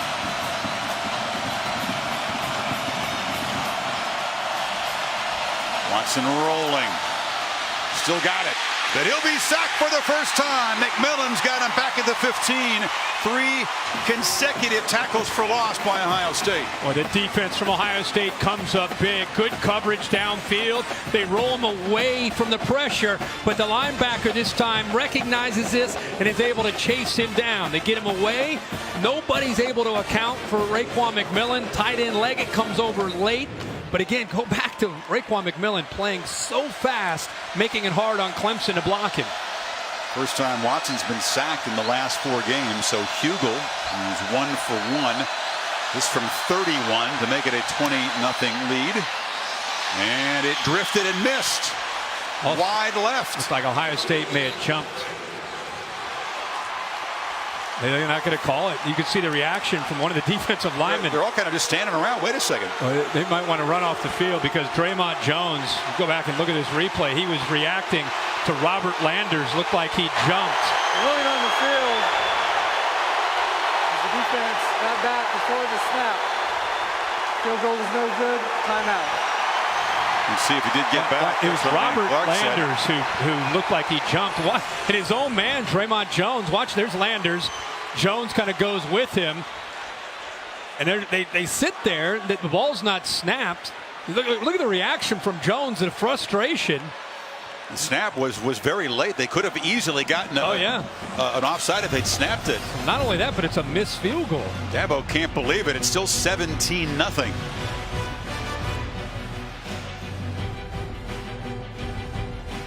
Come up empty, a rare miss from the reliable Hugel, but this was confusing. Watch David Estes on the snap here. And this is why Ohio State jumped. Watch Estes move the football, and then Ohio State react to it. There's a no call, by the way. That's why they jumped. That's an illegal snap. Should have been a penalty there. Buckeyes, 2 guys came across. The ruling by Land Clark was they got back before it was snapped. That's not reviewable, that part of it. But the bigger point is they had first and goal at the 2-yard line and went backwards on 3 plays and get nothing out of it. So remember that series if Ohio State can find a way to get back in the game. Samuel cuts it back on the edge, knocked down at the 25 after a 5-yard gain. They've done a very good job of bottling up Curtis Samuel for the most part tonight. 4 carries, only 4 yards. He has 7 receptions for 39 yards. So not a lot of big play opportunities. He's talking about a guy that averaged 10 yards a touch. So far unable to get out. That time Samuel comes back, gets a lateral, he catches it behind the line of scrimmage and loses a yard. That's the term leveraging the football. They don't let him outflank them. They get to the outside. That time Van Smith gets to the outside. You saw the linebacker Bulware running from the inside. They were determined coming into this game not to let Curtis Samuel beat them. Make somebody else beat us, but it can't be number 4. A lot of times 2 defenders following him wherever he goes. Dismal 3rd down evening for Ohio State, just 2 for 9. Needs 6 here. Pressure, they pick it up, incomplete. Ball was the receiver out there, but Mark Fields, the corner in coverage, broke it up. 4th down again. And what did they do in the first half? A bunch of zone on 3rd down. What do they do here early in the second half? Now you're going to see Clemson football. This is what they do. This is where they bring pressure. They like to confuse you. And look at the right here. You have the tight end. He's not quite able to be in sync. He's been seeing a lot of zone. This time he's in man-to-man, not able to get separation from the defender. Good job at changing it up. Still just 3 first downs for this offense. Johnston takes off running and then just drills a deep punt. Wow, Scott has room though along the near sideline and slips as he tries to cut back at the 32. A flag is down. And it's either so it was right at the punter, so I don't know if it's running in or roughing the punter. Tough to get out of his way because Johnson took a little extra long run before booting that ball. He also may have a Ohio State player that time. Looked like Chris Worley may be involved in a hold too. Holding. Kicking team number 35. That 10-yard penalty will be enforced at the end of the play. First down. Good spot, Kirk. That's a penalty indeed.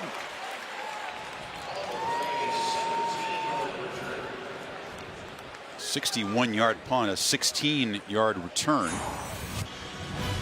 To the far right, Worley right there. Just grabs him. Absolutely. Grabbed him to prevent the block.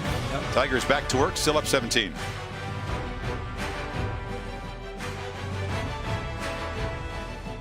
PlayStation Fiesta Bowl, brought to you by Gatorade, the proven sports fuel. Nissan, premier partner of the Heisman Trophy. Allstate, proud supporters of college football. It's good to be in good hands. And AT&T, get your entertainment and sports your way from AT&T. Goodyear providing our aerial coverage again tonight. Committed to honoring blimp-worthy athletes who demonstrate hard work on and off the field. Goodyear, official sponsor of the college football playoff. Clemson has run 19 more plays than Ohio State tonight, Kirk, and had the Buckeyes defense back on the field. Ball spotted at the 41 after the hold on that punt. So Clemson's offense, are they going to begin to wear down this group? You wonder how much the offensive struggles for Ohio State has a negative impact on their own defense. The Buckeyes defense has been asked to come up with play after play to keep them in the game, but when you're going 3 and out every single time on offense, you wonder it could take a toll on the psyche of the Ohio State defense. See how long they can keep battling against Deshaun Watson. McLeod comes in motion. That's just window dressing. That they flip it to him in the flat. Again, great blocks on the edge. The Tigers receivers have been strong in that area tonight. Great job here of keeping the linebacker inside with the ball fake. Then you can get him outflanked. A little bit of a ball fake. Force Worley to have to respect it, freeze his feet for a second, and then McLeod gets outside of him there. Deion Kane helped with the block. They gained 20 yards inside Ohio State's 40. Watson fakes the run, flips it over the middle and just behind Gallman there. There's a little wrinkle. Yeah, the little wrinkle is Raekwon McMillan is making every tackle against the run. So let's make him pay for being overly aggressive by kind of almost like a little jump pass behind him. They tried to kind of use Wayne Gallman as a decoy, saying, oh, he's just going to come out and block. And they try to flip it right over top of him and just didn't quite hit that, out of sync. Shot at Tyquan Lewis there, Kirk. Hands on hips, the wear and tear you've mentioned. McLeod on the pop pass into the boundary, really nowhere to run. Berger and Hubbard string it out. The rotation from Greg Schiano and Luke Fickell on that defensive line, they played 8 tonight. And the reason they've got to play 8 is it's not just being exhausted because of facing the up tempo. It's also dealing with the psyche, as we talked about a little bit earlier. But here's another big 3rd down opportunity. Rushman back in there. And 3rd and 7. Gallman motions back in for pass protection. Buckeyes do bring the heat. Watson hit and sacked for the 2nd time. Tyquan Lewis got him. Sack leader on this team. We talked about how Clemson can get pressure. Ohio State can get pressure as well. This is just tremendous effort and speed here on a 3rd down. Lewis gets the corner on the true freshman, Sean Pollard. That's that combination of having that great bend, tremendous athletic ability, and strength to come up with that big play on 3rd down. So sacks for Myers defense on consecutive possessions, this time forcing Teasdale to punt. Buckeyes have the feeling of being on the ropes here, but again, the defense does make a play to keep them in this game. Teasdale tries to knock it dead deep there, and Samuel steps up to the 11 to make a fair catch. Only 6 to go, though, 3rd quarter. Buckeyes need to get something going.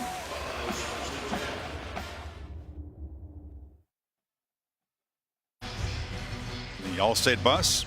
Curtis making the long drive to Glendale. Now time for your All-State street cred pick this week. All-State and I have been awarding street cred all year on Twitter and spotlighting the best performance of the week in college football. And today, the performance by Alabama in the Chick-fil-A Peach Bowl. The obvious choice. Look at that, 16 straight wins against AP-ranked opponents. The longest in the poll era. 26 wins overall for Saban's team, who awaits the winner in Tampa on January 9th. Buckeyes and Barrett running all the way.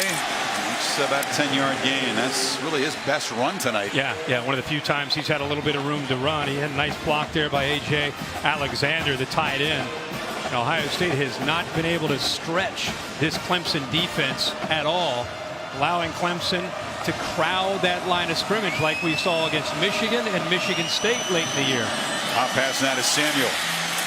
Nowhere to run. They string it out. They wanted to play with tempo tonight, but you can't play with tempo if you can't make a 1st down. No, and you're getting pushed back into the backfield. I mean, this Clemson defense, they're not fearing anything at all downfield. Ohio State's, I think, attempted maybe 4 passes downfield beyond 10 yards. You can see 1 of 3 in the middle.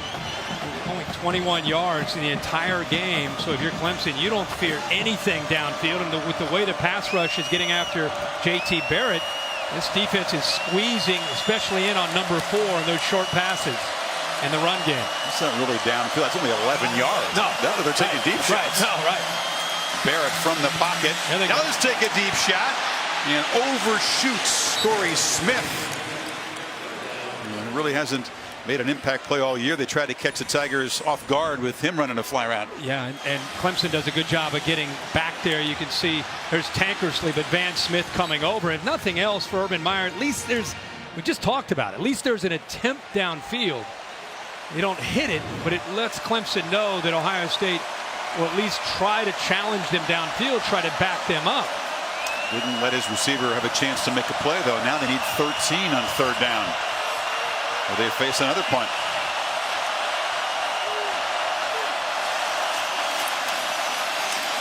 JT sacked back inside the 10 by Clelin Ferrell, who has had a dominant evening off the edge.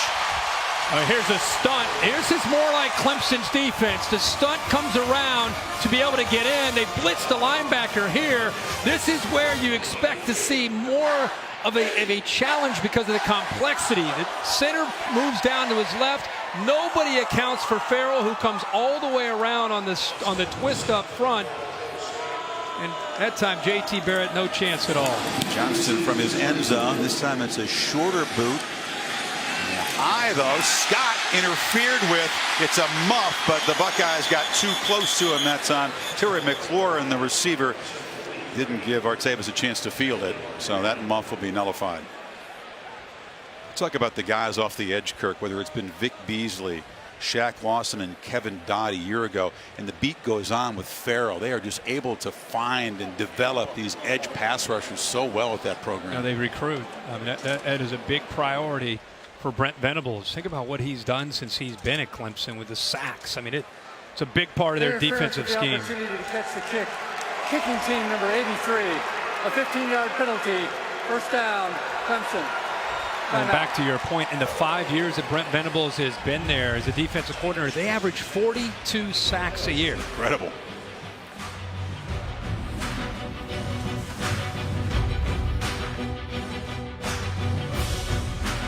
If you find yourself in Tampa for the championship game, enjoy Playoff Fan Central, free for everybody.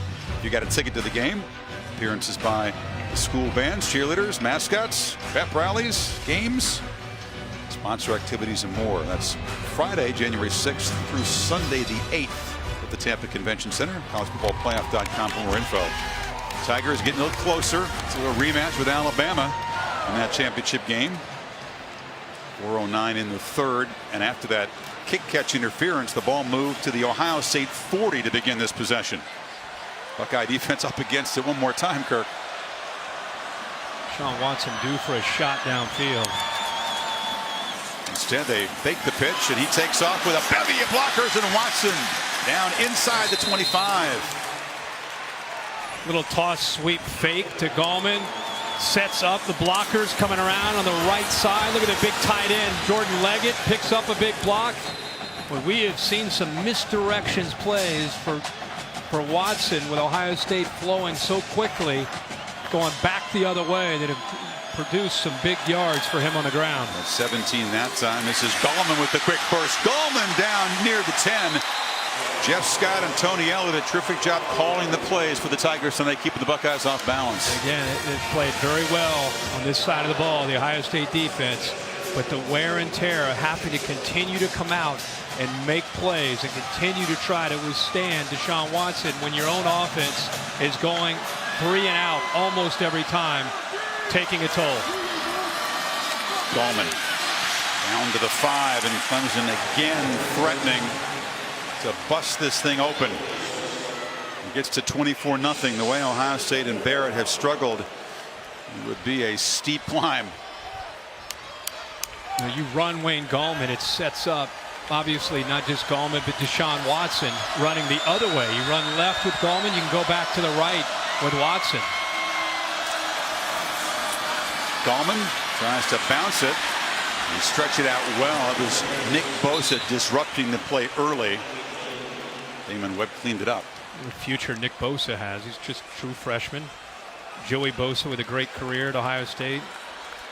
Off to the NFL, the San Diego Chargers. His younger brother Nick, wearing that same number, has stepped up and has shown such promise, such a future. That time does a really good job of getting off the block and showing his quickness to get outside. Deja vu, Kirk, as the Buckeyes defense tries to prevent a Clemson touchdown, force another short field goal attempt, 3rd and goal, or 3rd and 6, I should say, to get a first down at the 1. Watson, another keeper, cuts it back and scores for a 2nd time, and the Tigers are getting closer to Tampa.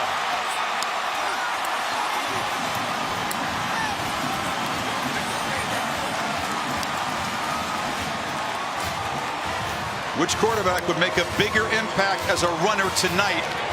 That was a key question coming in, and the emphatic answer has been number 4 in orange. 7-yard run. He's thrown for 1, run for 2 now.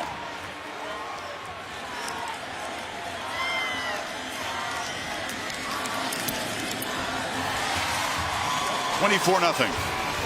Kind of, again, the misdirection, a little bit of action. It goes this way, and then he comes back. But watch the block right here, the double team, and how they push Bosa, the freshman, basically into the end zone. It gets a little action to the right. They come back. There's the double team. He cuts back behind the double team for the touchdown. Well designed, well executed, and the patience again from Watson on a misdirection play. When he gets down to the red zone and runs it, he's not afraid to cut it back and run it right up in against with the big boys in there. And down inside that red zone, he's more of a downhill runner. On outside, he'll get outside and run to the perimeter. Urban Meyer knows that was a big blow. Now down 24. First points of the 3rd quarter. Deshaun Watson loves this building. Gave Saban's Bama defense all kinds of trouble a year ago, and now coming back to Glendale with another big night, perhaps earning a rematch against the Tide. 17 minutes to play, but it just feels like a massive challenge for Ohio State as they try to get something going on the return. A.J. Alexander, they've had really about as many return yards as offensive yards tonight. And trophy, of course, will await the winner here against Alabama in Tampa, presented by Dr. Pepper, January 9th here on ESPN. It's a week from Monday. Now Ohio State even more in predictable position with their play calling. It's been such a tough night for this offense. Only 103 yards of total offense. Look at Mike Weber, only carried it twice. Fumbled the ball, dropped the pass early. He's been a non-factor. 1,000-yard rusher. Barrett immediately looks to take a shot downfield. Has Victor running free. Goes up. Flag comes in as it's broken up. They'll get an interference call on the underthrow. Edmond was back there defending against the freshman. Ohio State took another shot. Last couple series, they're finally trying to attack downfield. Talked about how Clemson's not respecting that. And they're crowding the running game. They're crowding the short passes. Pass interference. Defense number 29. A 15-yard penalty with an automatic first down. Interesting. They've taken some downfield shots with guys like Corey Smith and Victor. Watch Farrell get pressure here and get into the face again to J.T. Barrett with Wilkins. Look at this. I mean, he's had it all night. And he actually looking at the official, and that ball's underthrown, and that's why there's pass interference. Edmond runs into the young freshman Victor, who's coming back to the ball. JT pump fake, and now again looks downfield, this time for McLaurin, and it's going to be a 2nd consecutive pass interference, that time on Mark Field. That's been their best thing tonight, is trying to draw PIs. Again, you're getting a lot of man-to-man. Take a few shots downfield with the guys that you feel you're best with. Pass JT Barrett, the timing. Defense number 2, a 15-yard penalty, first down. You combine pass interference with defensive holding, they have among the most in the FBS, Clemson. Yeah. And again, Fields, good job by McLaurin getting behind him. 2nd time in a row here. Back-to-back plays. They've gotten behind coverage. Ball a little bit underthrown. And again, the defender runs right into the receiver. Urban Meyer saying, the heck with trying to sustain drives. Let's take some shots. Moves the ball to the 35, and now Weber barrels straight ahead. Lost the ball again. It's out. That time Ohio State recovers it, as for a second time Weber coughs it up on a big shot. Alexander, the tight end, made the recovery. Yeah, well, he runs over one safety, Van Smith, but Jadar Johnson actually hits him and knocks that ball out. Second time that the ball has been out. Weber hasn't had his hands on the ball very much, and the few times that he has, twice he's put the ball on the ground. This time the big tight end, Alexander, gets it. And Jadar Johnson's been involved in both forced fumbles. Yep. Yard and a half needed on second down. Barrett looked in the flat, now fires downfield over the head and intercepted. Tankersley's got it. Tightropes the sidelines. Samuel was open. The quarterback missed him, and now a scuffle after the pick on the far side, and flags come in. The bigger story is that Ohio State has turned it over in the final minute of this third quarter. Ball sails on J.T. Barrett. He throws it, tries to throw it over top of the linebacker, Daniel. And by doing that, the ball ends up sailing on him. You see him right here in coverage.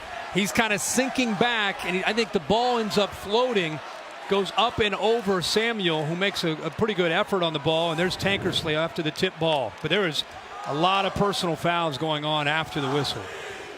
Appeared to just tip off the hands of Samuel, which made it a pretty easy pick for Tankersley, his fourth of the season. And then frustration part of the return. So each team with 2 turnovers now. There are 2 tip ball fouls by each team, and they will offset. Personal foul, unnecessary roughness, passing team number 74. Correction, unsportsmanlike conduct, intercepting team number 99, his first of the game. First down, Clemson. So Lan Clark sorting it out. Sweeney's still coaching hard, up 24-0 final minute. Wants his guys to show some poise here. Yeah, and this again, the ball, we talked about how it looked, the ball is thrown high. Looks like it just goes off the fingertips of Samuel. Very good concentration by Tankersley. Watch Weber at the end after he makes the tackle. He kind of gets up and pushes Tankersley, and that's what got Watkins' attention. 94 came in there with a little bit of a push. Farrell's there as well. Just off the fingertips. Great reaction there by Tankersley. But Barrett a chance to make a downfield play after 2 pass interferences had set Ohio State up. Instead, Tigers run Gallman here, and we'll head to the final quarter up by 24.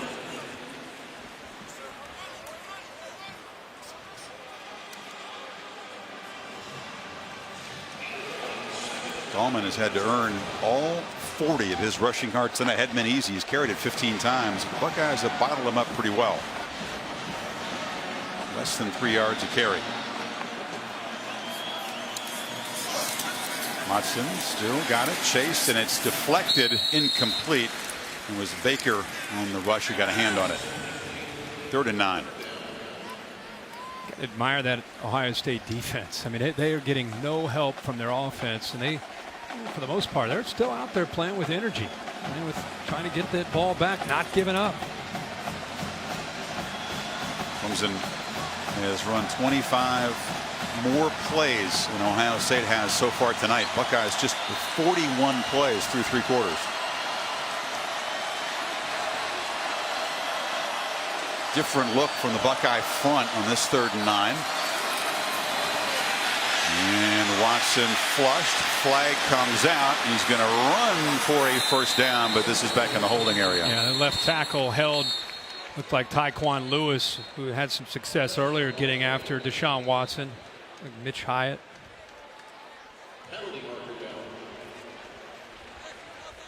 Boy, Mitch Hyatt.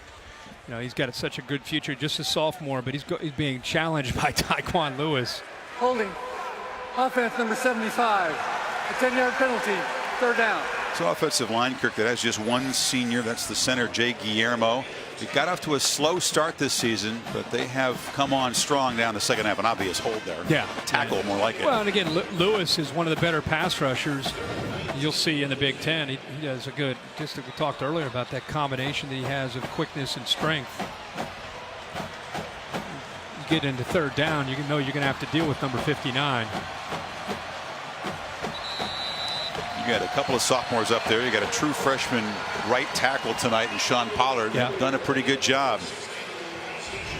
24-0. This was Watson's touchdown run. Urban Meyer feeling the pain. Was that the dagger? End of 3 in Glendale. You're watching the PlayStation Fiesta Bowl on ESPN.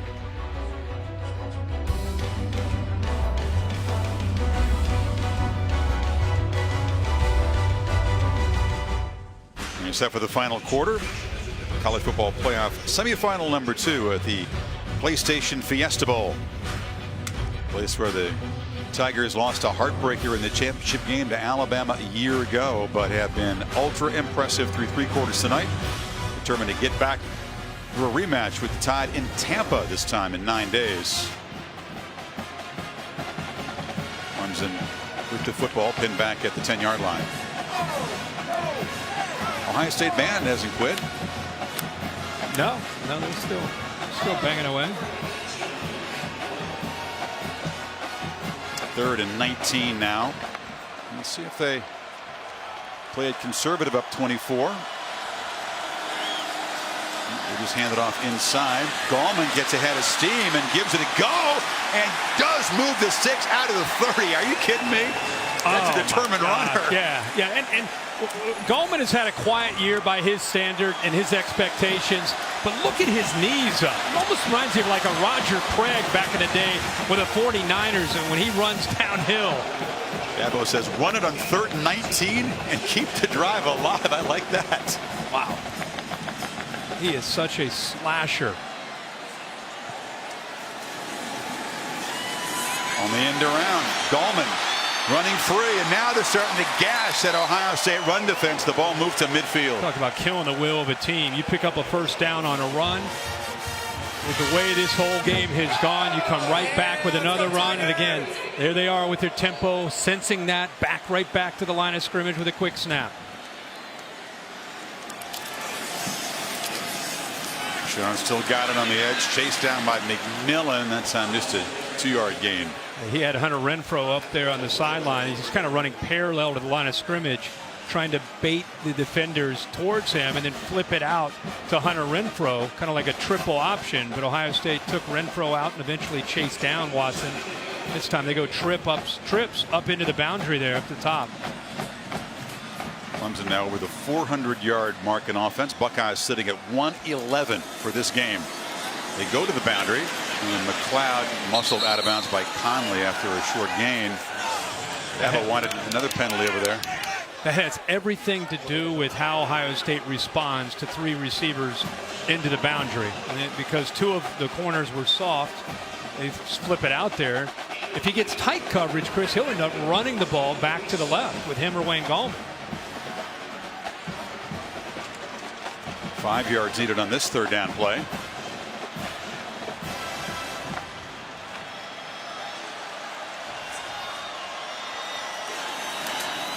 Watson from the pocket delivers. It's a strike right at the marker to Fuller, who had the touchdown catch earlier. Will be a first down.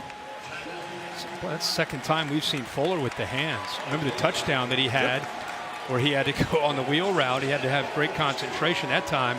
Hooker really hit him right at the first down marker as soon as he had caught that football. But it's quite a reputation for being able to look that ball in and squeeze it. He's been an unsung player who's played a big role tonight. Watson again fakes the throw and picks his way, hit hard by Bosa right at the line of scrimmage. I want to limit the quarterback hits. Up 24-0 here with a big game. Looks like coming up in 9 days. Yeah, potentially a big game. But Ohio State's trying to defend this offense. You know, and no matter who defends these guys, the personnel groupings, so many different formations, so many different looks that you try to prepare yourself for, and then you got to deal with run and throw and the vertical shots. Just a lot to defend. The motions really challenge your discipline. Watson takes the shot downfield, and it's way overthrown. It was Kane, well covered that time by Denzel Ward. 3rd and 9. Clemson staying very aggressive, even up 24. They're sitting right about at their average for the year at 50% on 3rd down. One of the best in the country at 3rd downs. It has everything to do with the system, but especially when the trigger man is Deshaun Watson, with the ability to run and throw and make great reads. Find the #1 Kirk matchups. in this situation in the country on 3rd and long because of the reasons you outlined. Watson this time though hit, knocked backwards, is able to throw it away to avoid the sack. I mean, he got leveled by the blitzing Conley and just shook him off. How many times have we seen him take a big shot, just kind of bounce away and not go down? I don't think people at home, when you watch him on TV, realize how stout he is in person, how strong his legs are. Watch Conley will come from your right. He's at full speed, hits him right there. He's able to shake him off and just throw that football away, avoid the big loss. He's worked hard, added what, about 15 pounds of muscle. He's gotten a lot stronger from where he was last year. That's one more thing to like about him as you begin to ponder him at the next level. Buckeyes come after the punt right up the middle. Teasdall kicks a very high short kick, and a fair catch made at the 19. They thought they could get close, maybe block a punt tonight. Came close, but not quite.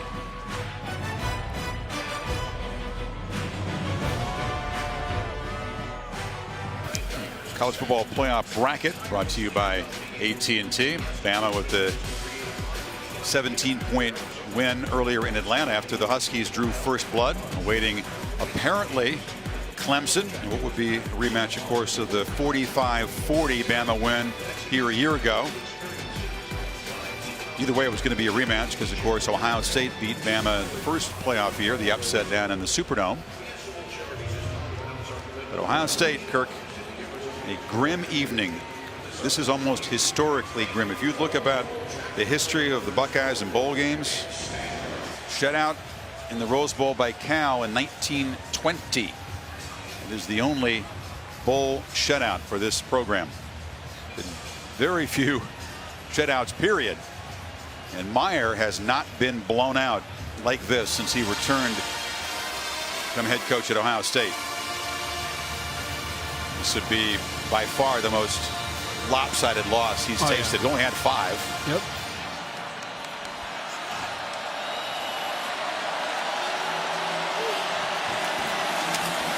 Samuel breaks free. Curtis Samuel in the clear. Johnson chasing him. Cuts it back and backpedals out of bounds. They waited all night to get number 4 loose. Yeah, all night in a counter play where he follows the left tackle and the center. Watch the center and the left tackle come around. Nice job also showing some strength.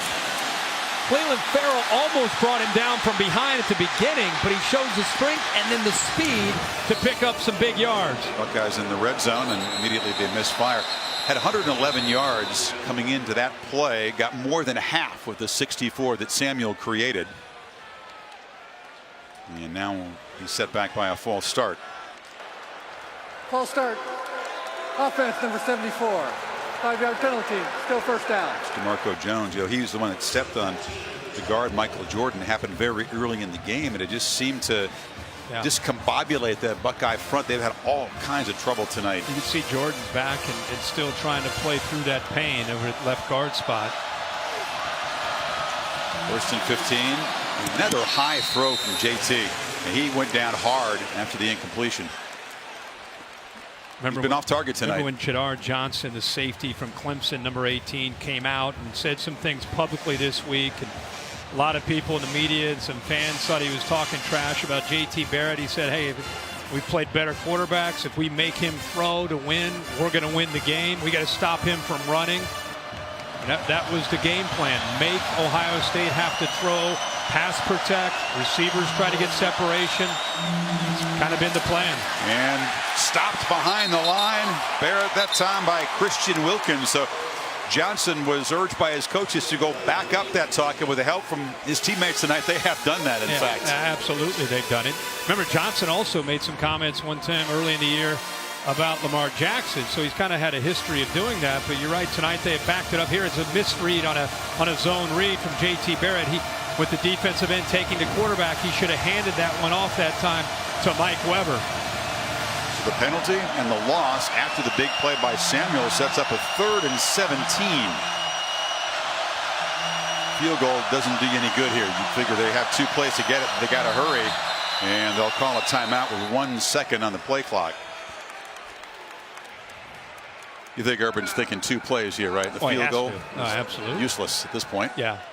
Take a break.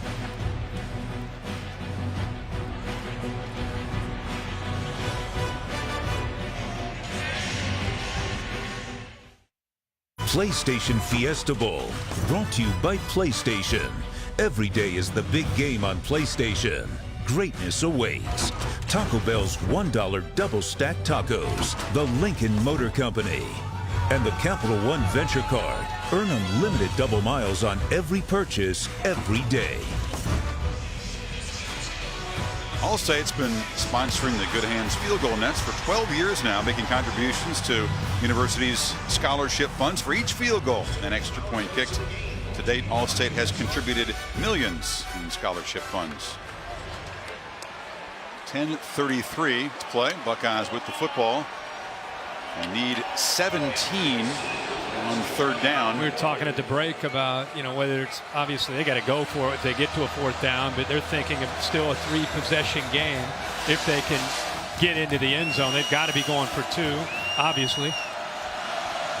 First problem is get the 17 yards. Right. And Barrett's going to be knocked down, and now can you go for it from way back at the 35? Carlos Watkins, the senior leader of that group, with the sack. Nice job of going here and here. It's actually Watkins that comes from right there to be able to move across. See how he fights through? Forces that Ohio State offensive line to have to communicate. Bounces off the center elf line and is able to get home. Again, you can get creative like that with stunts, something that Alabama's eventually going to have to deal with next week, and not have to blitz. They're playing zone behind it, but twisting up front, and it's enough to affect the communication of that offensive line. What do you got on 4th and 27 here? Got to get to the 6-yard line.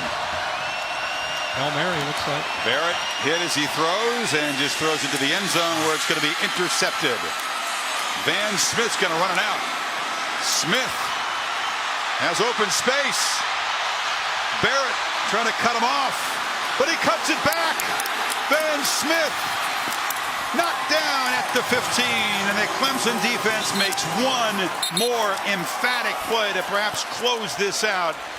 There's some flags, there's some guys on the field, a lot going on. That play sums up to me the entire night. 4th down and forever.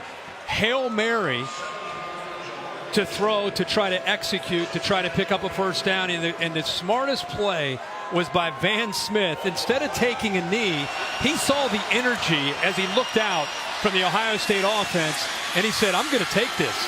I'm going to take it out. Nobody's chasing him. Couple linemen give a little bit of effort, but he came close to taking this over 100 yards to the end zone. Watch Barrett. Personal foul, illegal low block. Barrett kind of tried to 16.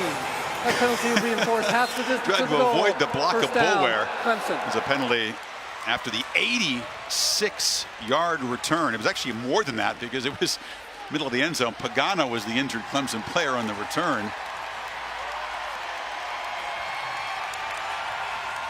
And the folks in orange are having a party now. Ohio State with another turnover, their 3rd, all of them in the second half. 1st and goal now, ball at the 8-yard line. No loss of energy in the guys in orange. You see them sprinting down there to throw rocks. That's what I'm saying, though. It was a good job by Van Smith saying, he very easily should say, hey, I'm just going to take a knee. You're up 24. What's the chance? Why chance it and risk it? Instead, I think he looked at Ohio State's offense and said, I can outrun these guys, and just took off. Second pick of the season for the sophomore safety.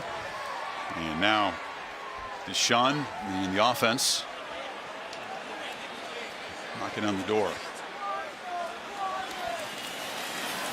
Quarterback just rolls out, looks to flip it in the end zone. Nobody open, so he won't get knocked out of bounds. I think if you're Clemson, you might want to limit the hits on the quarterback with the championship game looming at this point. You were talking at a break about whether or not it's time to maybe pull him out with 9 minutes to go. And I think if they end up scoring here, you'll see him taken out. Or at least just not call plays where he's likely to get hit. Right. Run 4 or run 9, rather. Yeah, that'd be a good idea. Yeah, but he wants to run. I mean, he wants to get into the end zone. No doubt.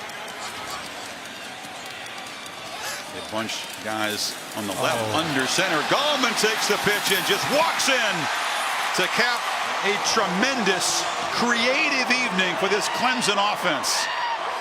I like the word creative because the lack of imagination on the other side has been exposed. How about the motion here to take the man-to-man defensive back Ward out of the play? He goes with the receiver, and it's just a quick pitch. There's nobody left to the outside there. All the action goes left, including the jet sweep. Take the corner, Denzel Ward with him, and a quick little flip to Wayne Gallman, and he gets to the corner for a touchdown. So Gallman gets to the end zone for the first time, and quietly now he's got an 85-yard rushing night after a very slow start. The Tigers are pummeling the Buckeyes midway fourth quarter, 31-0.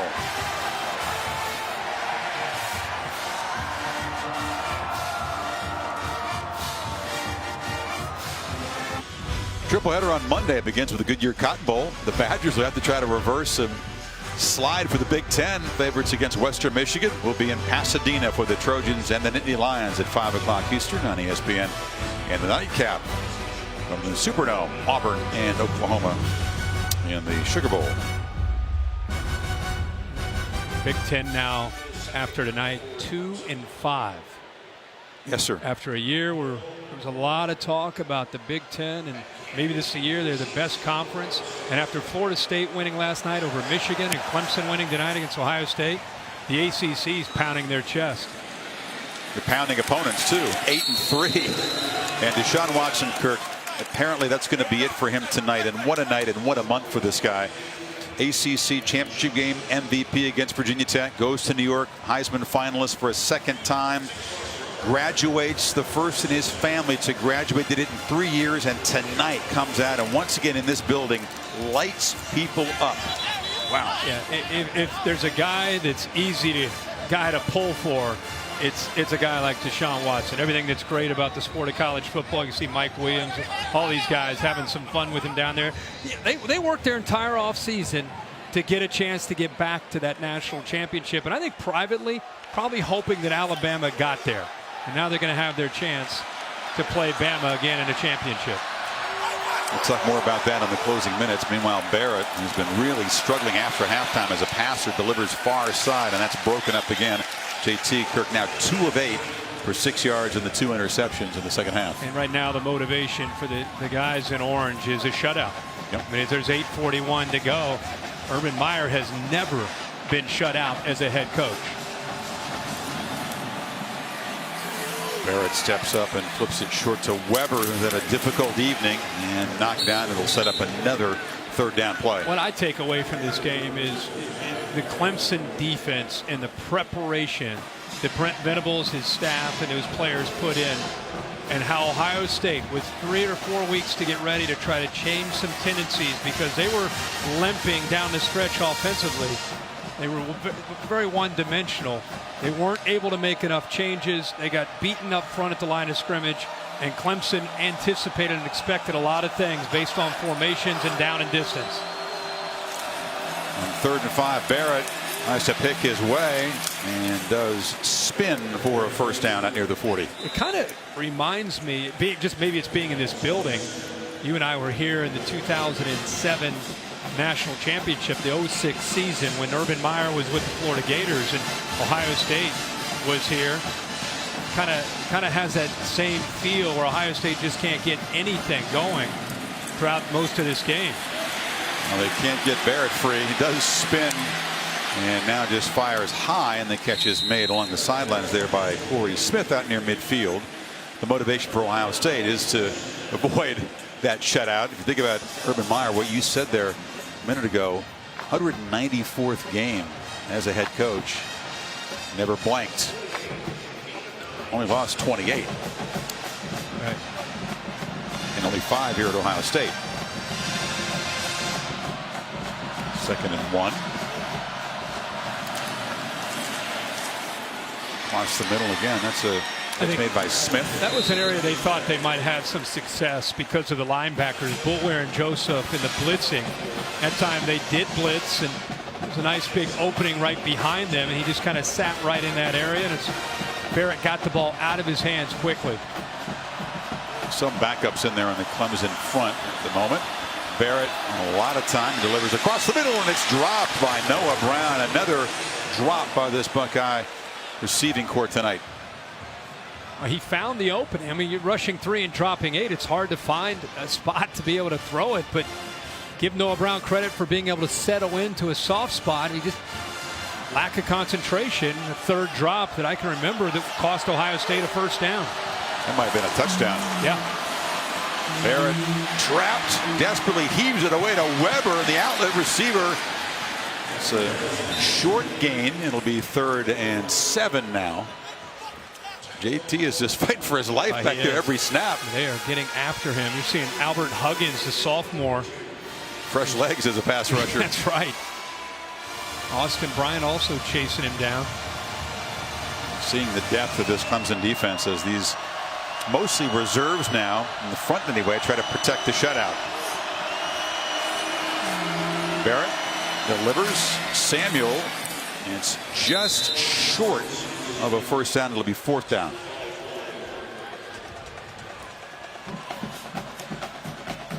A 1920 Rose Bowl game. Lee Corso remembers when Bears beat them 28-0. On 4th down, Weber is stuffed, and that is a fitting way to end this Ohio State possession. Pagano and company just snuff out another drive. Yeah, you're talking about a team playing for a purpose and pride. They're up 31-0. You'd think it's a tie game. I mean, they want to preserve this shutout. They don't know probably that Urban Meyer's never been shut out. They just want to shut Ohio State out in this playoff. And what a huge stop there by Pagano on 4th down. 5:48 to go. Clemson rolling towards Tampa.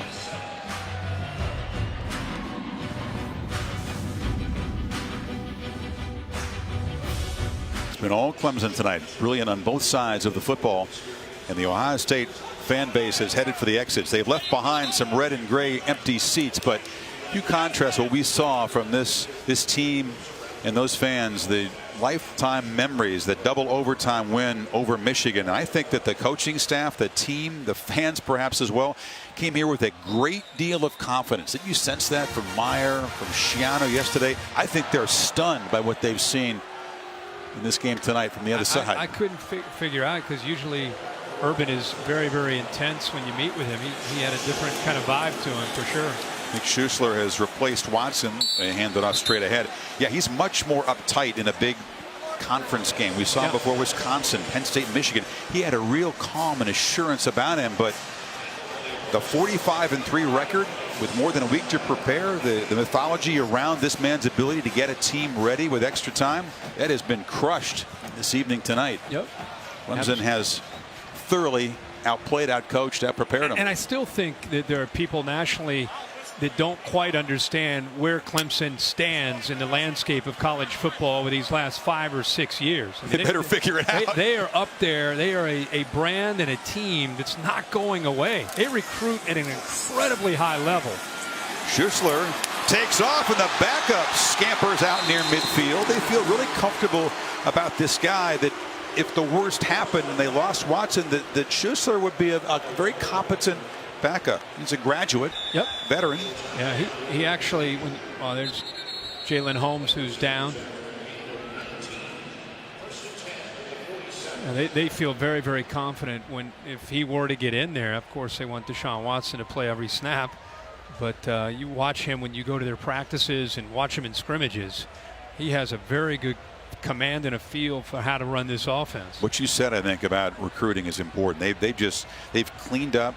They do well in state, but they recruit the South. They're beginning to recruit nationally. You talk about the quarterback pipeline. You think that, okay, there's some desperation, some urgency to win this year because Watson, although he's a junior, is moving on, and so is Williams and Scott and Gallman. But they just got a commitment from a junior. Yeah, Hunter Johnson is the 2000 recruiting class 17 top-rated quarterback. He comes in, and then you got Trevor Lawrence, who's the 2018 #1 recruiting prospect at quarterback coming in too. I mean, Dabo Swinney has built a culture himself in his own way. It's kind of unique to him and his personality. They have a brand new facility that they're going to actually open this year on National Letter of Intent Day. That's going to only make them stronger when it comes to recruiting. But there's a vibe on their campus that's very different, and I think it allows him to be able to knock on doors and recruit people and say, just come to our campus. What's the vibe that's different? What's different about it? To me, he's kind of folksy. He's kind of legitimate, authentic father figure type of guy that genuinely cares about his players. And of course, football is important to him, and he wants to win. But I think it's a very authentic, real feel that he cares about your son, who you're going to let go and play for him for 4 or 5 years. I asked Dabo about that. I said, the Ohio State way, as they describe it, is to make it very hard. Try to make you quit every day, and they forge tough players that way. And he said, no. That's the farthest thing from what we try to do. We try to nurture you. He calls it a family all the time. But whatever it is, the approach has worked very, very well. Absolutely. They're going to get back to the championship game for the second consecutive time, and he feels that even if they do win a championship, that's just a step in the journey, and that will go on. The dethroning Alabama, is this the team that can do it? Absolutely. I felt early in the year that this is a team that could play with anybody in the country when they're playing their best. And tonight they've gone back to that laser focus about trying to get to Alabama. They've wanted a chance to get to that championship. They're going to get it. It's going to be a great matchup with Nick Saban and the Crimson Tide defense going up against this team. I think Clemson may be a more complete team than Alabama when you look at their offense and defense and special teams. You drop it off short there. It's Schuster to Garrett Williams.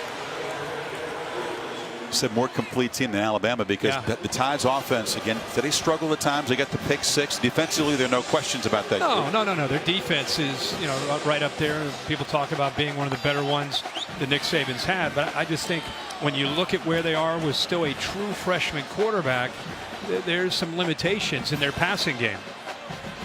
Wearing those guys all smiles. I mean, you think about last year's championship game, 85 points scored. There was a special teams touchdown by Alabama, of course, but the way the two defenses are playing going in, I think the expectation is going to be a much lower scoring game. I think that's fair.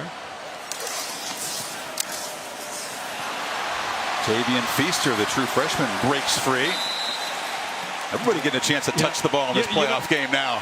For the next 8 or 9 days, what you're going to hear a lot about is it's going to be Deshaun Watson and that offense going round 2 against Nick Saban and Jeremy Pruitt in that defense.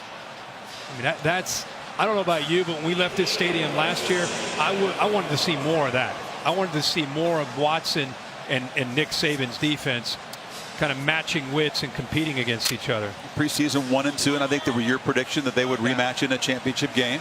Yeah, I picked Clemson preseason, actually beat Bama to win the national title. They'll be an underdog again. That's just the way they like it. In fact, Chris Fallica informing us that the experts just a bit north of here will make Alabama about a touchdown favorite in that championship game, about what they were last year. But Clemson now, as an underdog in bowls under Swinney, is going to go to 5-1, and every one of those wins have been against coaches who have won national championships. Think about that. Right. Les Miles, and then 2 now against Meyer, 2 against Bob Stoops. That is impressive.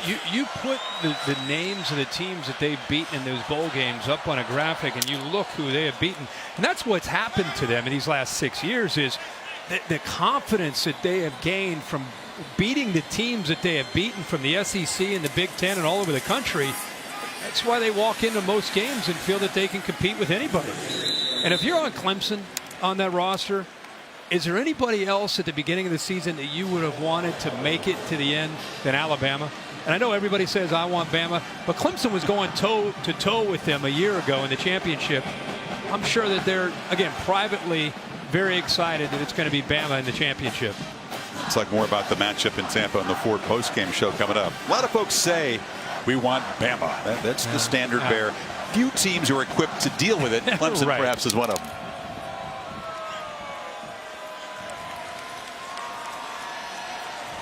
Inside of a final minute, and Nick Schuessler will punctuate what has been a tremendous performance by this Clemson team offensively and defensively. Adam Choice now gets the carry, and the former starter at tailback, before he was injured, lost the job to Gallman a couple years ago. Oh, they got him. He deserves it. Oh man, 50 year here at Clemson. Give him a game ball. I mean, all the players, but that guy right there, not just a shutout, but when you go back and look at the film and study the tape, the calls that he made. Offense number 14, 10-yard penalty. Third down. I agree, but not just a shutout. I mean, I'm just saying it's not just because of that. I mean, I'm saying if you dissect it and look at how he broke tendencies and he did some things that you weren't really expecting. Usually when he does that, it's in an aggressive manner. This time it wasn't necessarily in that aggressive manner. Exactly. But however it was dominant. 208 total yards allowed to Ohio State, and it felt like less than that. Well, you take away big plays late. Take away the big run by Curtis Samuel. Yeah, that was for 64 of those yards. And we got to blow the whistle. The center judge was over there. The play clock was ticking down. Clemson's going to take a timeout here. One factor that Dabo Swinney was talking about, not that he was looking past this game because he wasn't, I asked him, it's a quicker turnaround between the semifinal and the championship game. They got the long trip back home. This game on a Saturday, not a Friday like last year. So they've already scouted. They scouted both teams. They're obviously very well acquainted with Alabama, but they're going to go right to work on the plane ride home on the championship game. And it'll be a more compressed schedule than it was a year ago. That's Bullware talking about Alabama. Now, he said, who won that other game? What was the score? Did he really not know? He didn't know. Come on.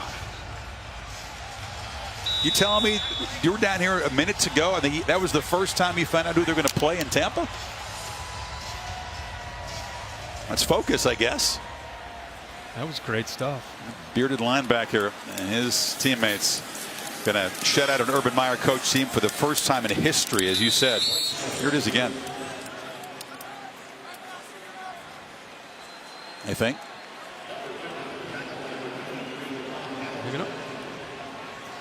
Here's old Ben.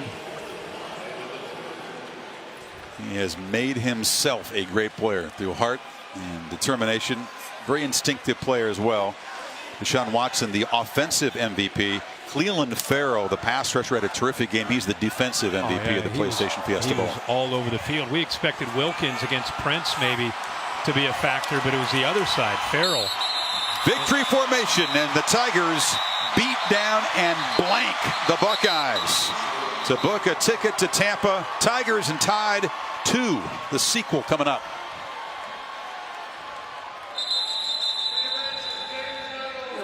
Please go to your bench. Landon Clark says, get back to the bench. We got 9 seconds to play. Urban, I think he wants it to be over. It was fourth down where they took that knee, so Ohio State has to take one more snap. JT Barrett, obviously deeply disappointed. His first chance to play in a playoff game. Injured, of course, when the Buckeyes went to the title a couple of years ago with Cardell Jones quarterbacking the final 3 games. And in game 194 as a head coach, Bowling Green, Utah, Florida, and Ohio State Meyer blanked for the first time. Clemson far more than double the number of total yards. First downs are 25-9, and 2 of the first downs for Ohio State came on penalties. Celebrate, Ben Bulwer, you've earned it.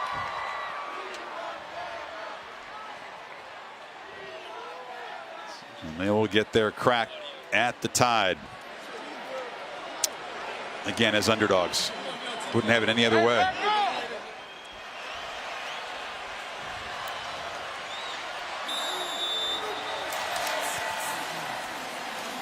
Final play, and Weber tackled, and now fire those confetti cannons. It is over. That gets felt over for a while here in Arizona. Yep.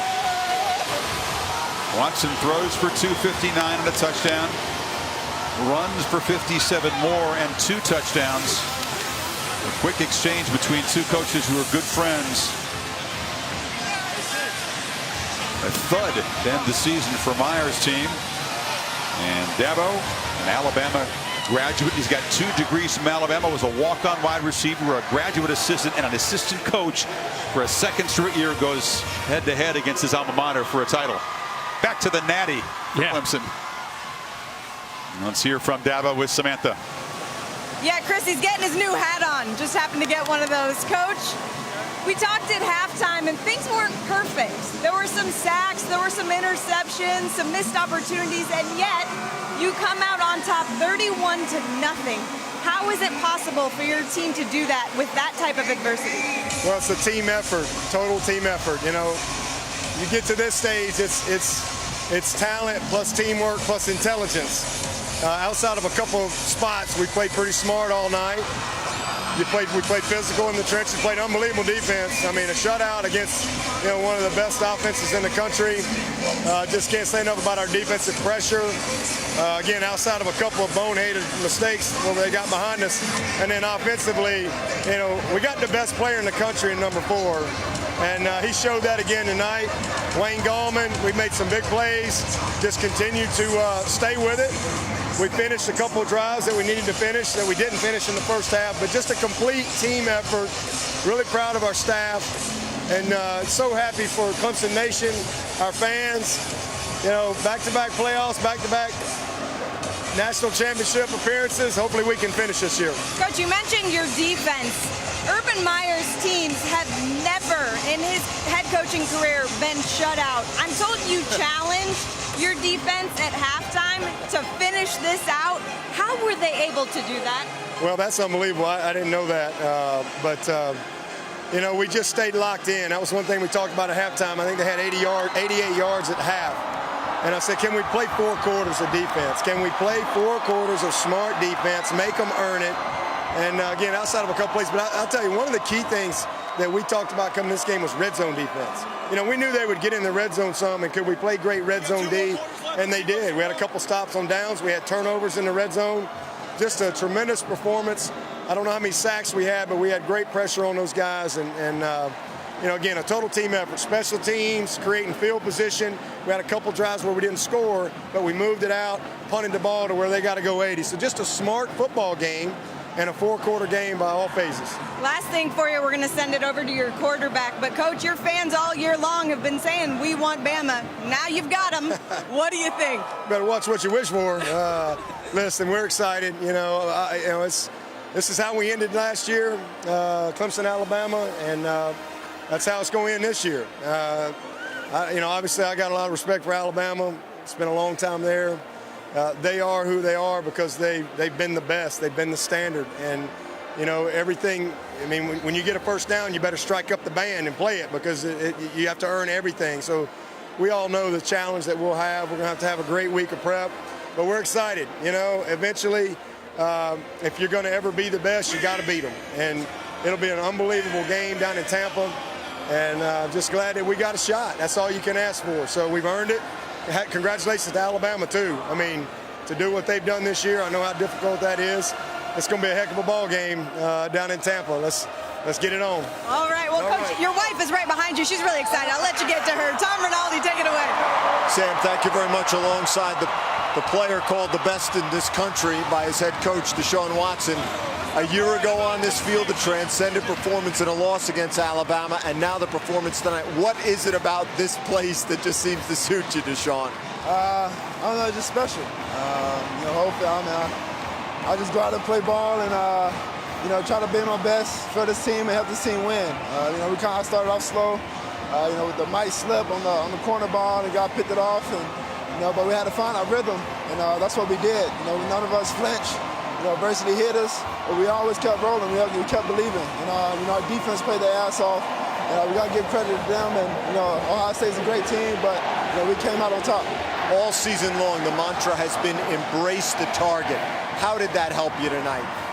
Hey, just don't run into it. The great ones run to it, and that's what we've been doing all year. You know, a lot of people have been doubting us.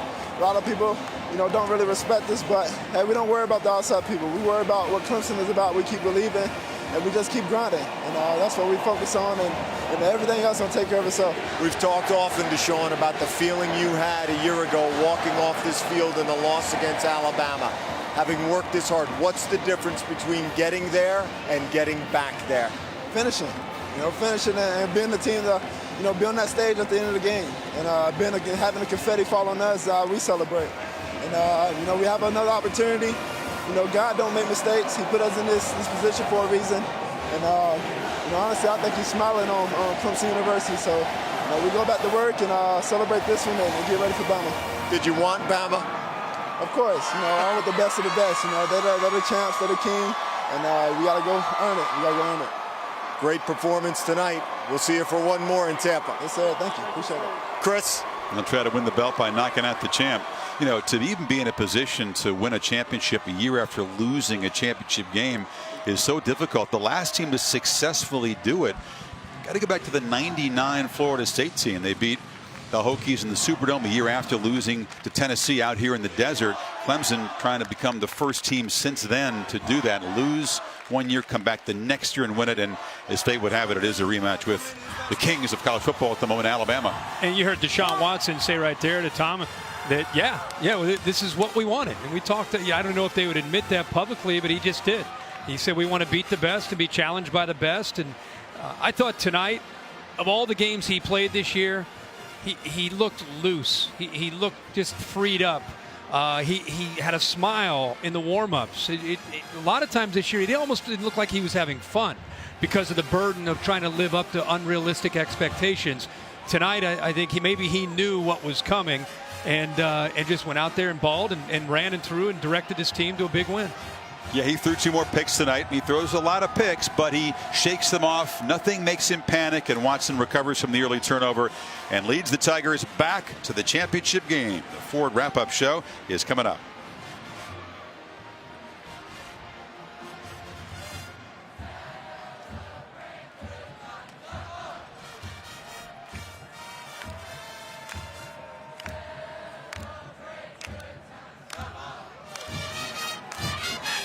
Postgame is brought to you by Ford. We go further so you can.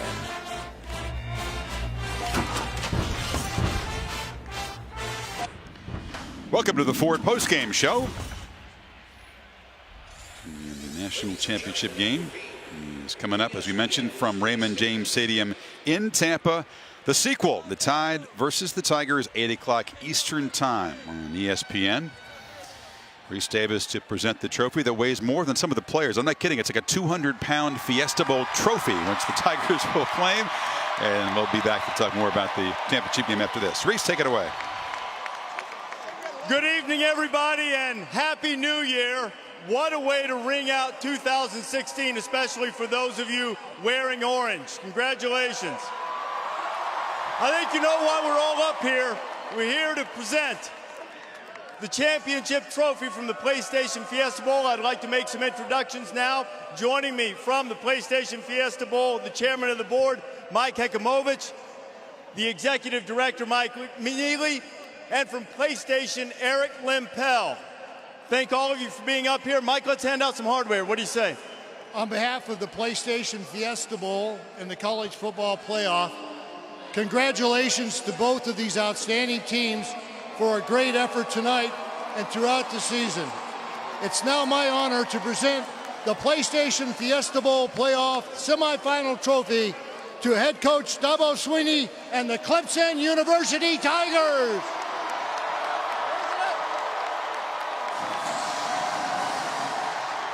Dabo, I assume you didn't want to try to lift this whole trophy here, but I tell you, your team did some serious heavy lifting tonight. Given the stage and the opponent, how would you characterize this performance? Our best game of the year, best 4 quarters of the year, dominant performance. We were at our best on the biggest stage. And I'm just really proud of our preparation, our staff. I'm happy for all these fans that traveled out to Arizona to see the Tigers. But I'm really, really happy for those people who sat their butt at home and bought their tickets to Tampa. They put a lot of pressure on us. So I'm happy we're going to Tampa. And I'm really happy that these aren't cubic zirconium. These are real deal diamonds right here now. That's a real deal. And your team has been the real deal, and you talked about the pressure. Your team's had a target on its back since the splendid performance here a little less than a year ago. What's it like to take this team and get back to the national championship game? Well, it's been a special run. You know, it takes commitment. It takes mental and physical toughness. It takes culture. It takes love. That's what this team has. We talked about it last night. This team has an appreciation for each other. You know, Ben Boulware rooms with the backup quarterback. The star players are great friends with the walk-on who don't play. That's what this team has that's special. It's a genuine appreciation for each other and the role that they play. And we got a staff that's second to none. We got a fan base. But let me tell you, it ain't easy to do. We talked all year, we're going to embrace the target. We're going to run right at it, run right to it. And that's what these guys have done. They've accepted the challenge. We've played everybody. This is our 5th bowl win in a row, beating Ohio State twice, LSU, and Oklahoma twice. All right? Sooner or later, people are going to realize that Clemson is an elite program that has done unbelievable things on and off the field.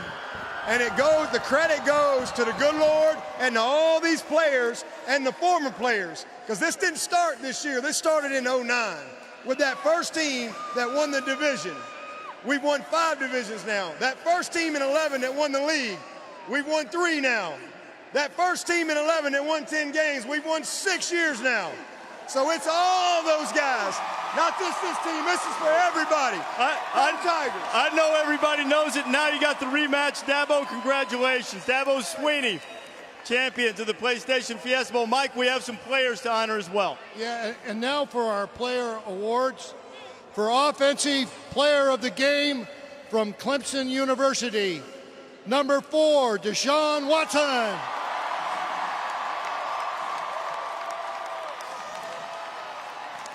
Deshaun, the standard that you set with your performance on this field a year ago and how you had to carry that throughout the year, how did that impact the drive that this team has shown throughout the season? It's been amazing.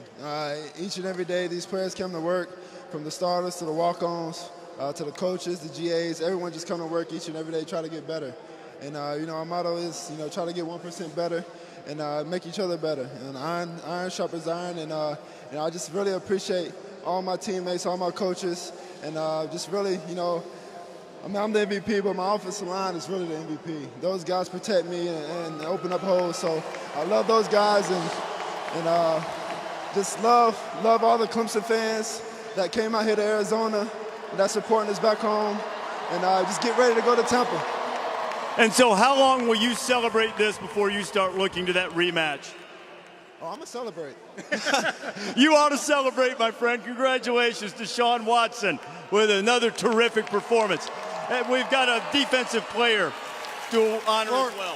For Defensive Player of the Game from Clemson University, number 99, Cleylon Farrell. Cleveland, you were all over the place, my friend, everywhere. How important was it to you guys, second half, to go ahead and finish off with a shutout? I mean, that's all we talked about all year, is just playing 4 quarters, and that's what we came out here and tried to do, man. Hats off to my teammates, my coaches, and we realized that we playing for something bigger than ourselves, and that's the best fans in the country. So I'm just happy that I got the opportunity to help my team today. Hey, what's the deal with you in big games? Louisville, Florida State, Virginia Tech, now Ohio State, multiple tackles for loss every time the lights shine bright. What's going on? I mean, when I was getting recruited here, my Coach Hobby was like, hey, you coming to Clemson, expect great things. So just coming here, I expected to play in the big games because we had Clemson. So I feel like no moment is too big for me and my teammates, and I just came in here and tried to perform my best. So I'm happy I got able to do that. You did that tonight. Congratulations. Great performance tonight against a very good Ohio State team. Cleveland Farrell, defensive MVP. Thank you to PlayStation, the City of Glendale, and our Game Operations Committee. And thank you to participating conferences, universities, and fans for supporting the PlayStation Fiesta Bowl. Thank you for joining us tonight, and have a very happy New Year. Chris, I know all the folks in orange and purple are going to have a happy New Year for sure, and the rematch is now set. Reese, indeed. And these folks will be the lucky ones anyway, headed to Tampa to see if the Tigers can dethrone the Crimson Tide. Much more in this game. Sports Center coming up with Scott Van Pelt. The complete wrap-up of both semifinal games, and of course a look ahead of the Tide versus the Tigers 2 coming up in Tampa. Deshaun Watson threw the early interception, but then he responded a touchdown run. Part of his 31st win as a starting quarterback. Threw a touchdown pass to C.J. Fuller, one of the unsung players who shined tonight. The backup tailback makes a nice catch. I got it to 17-0. Urban Meyer watched his team beaten A to Z, as he said in the first half, and they could never rally because Watson continued to pile on another touchdown run in the third quarter. And Meyer's team would be shut out. That's a first in his head coaching career after 194 games. Dabo Swinney and his staff rightfully basking in the glow of a tremendous month of preparation. They piled it on. Watson, as you saw, offensive MVP, 3 total touchdowns. Gallman got involved with a late scamper. And that Tiger defense limited Ohio State to 9 first downs. Dabo got doused and got dinged. Watch closely. Boom. Got him once and then got him twice with the edge of the bucket. But he's feeling no pain at the moment, Kurt. No, he didn't feel that at all. They have the golden football with those authentic diamonds. They are eyeing a bigger trophy against the Tide in Tampa. Emphatic tonight, 31-0 Clemson. The Ford postgame is brought to you by Ford. We go further so you can.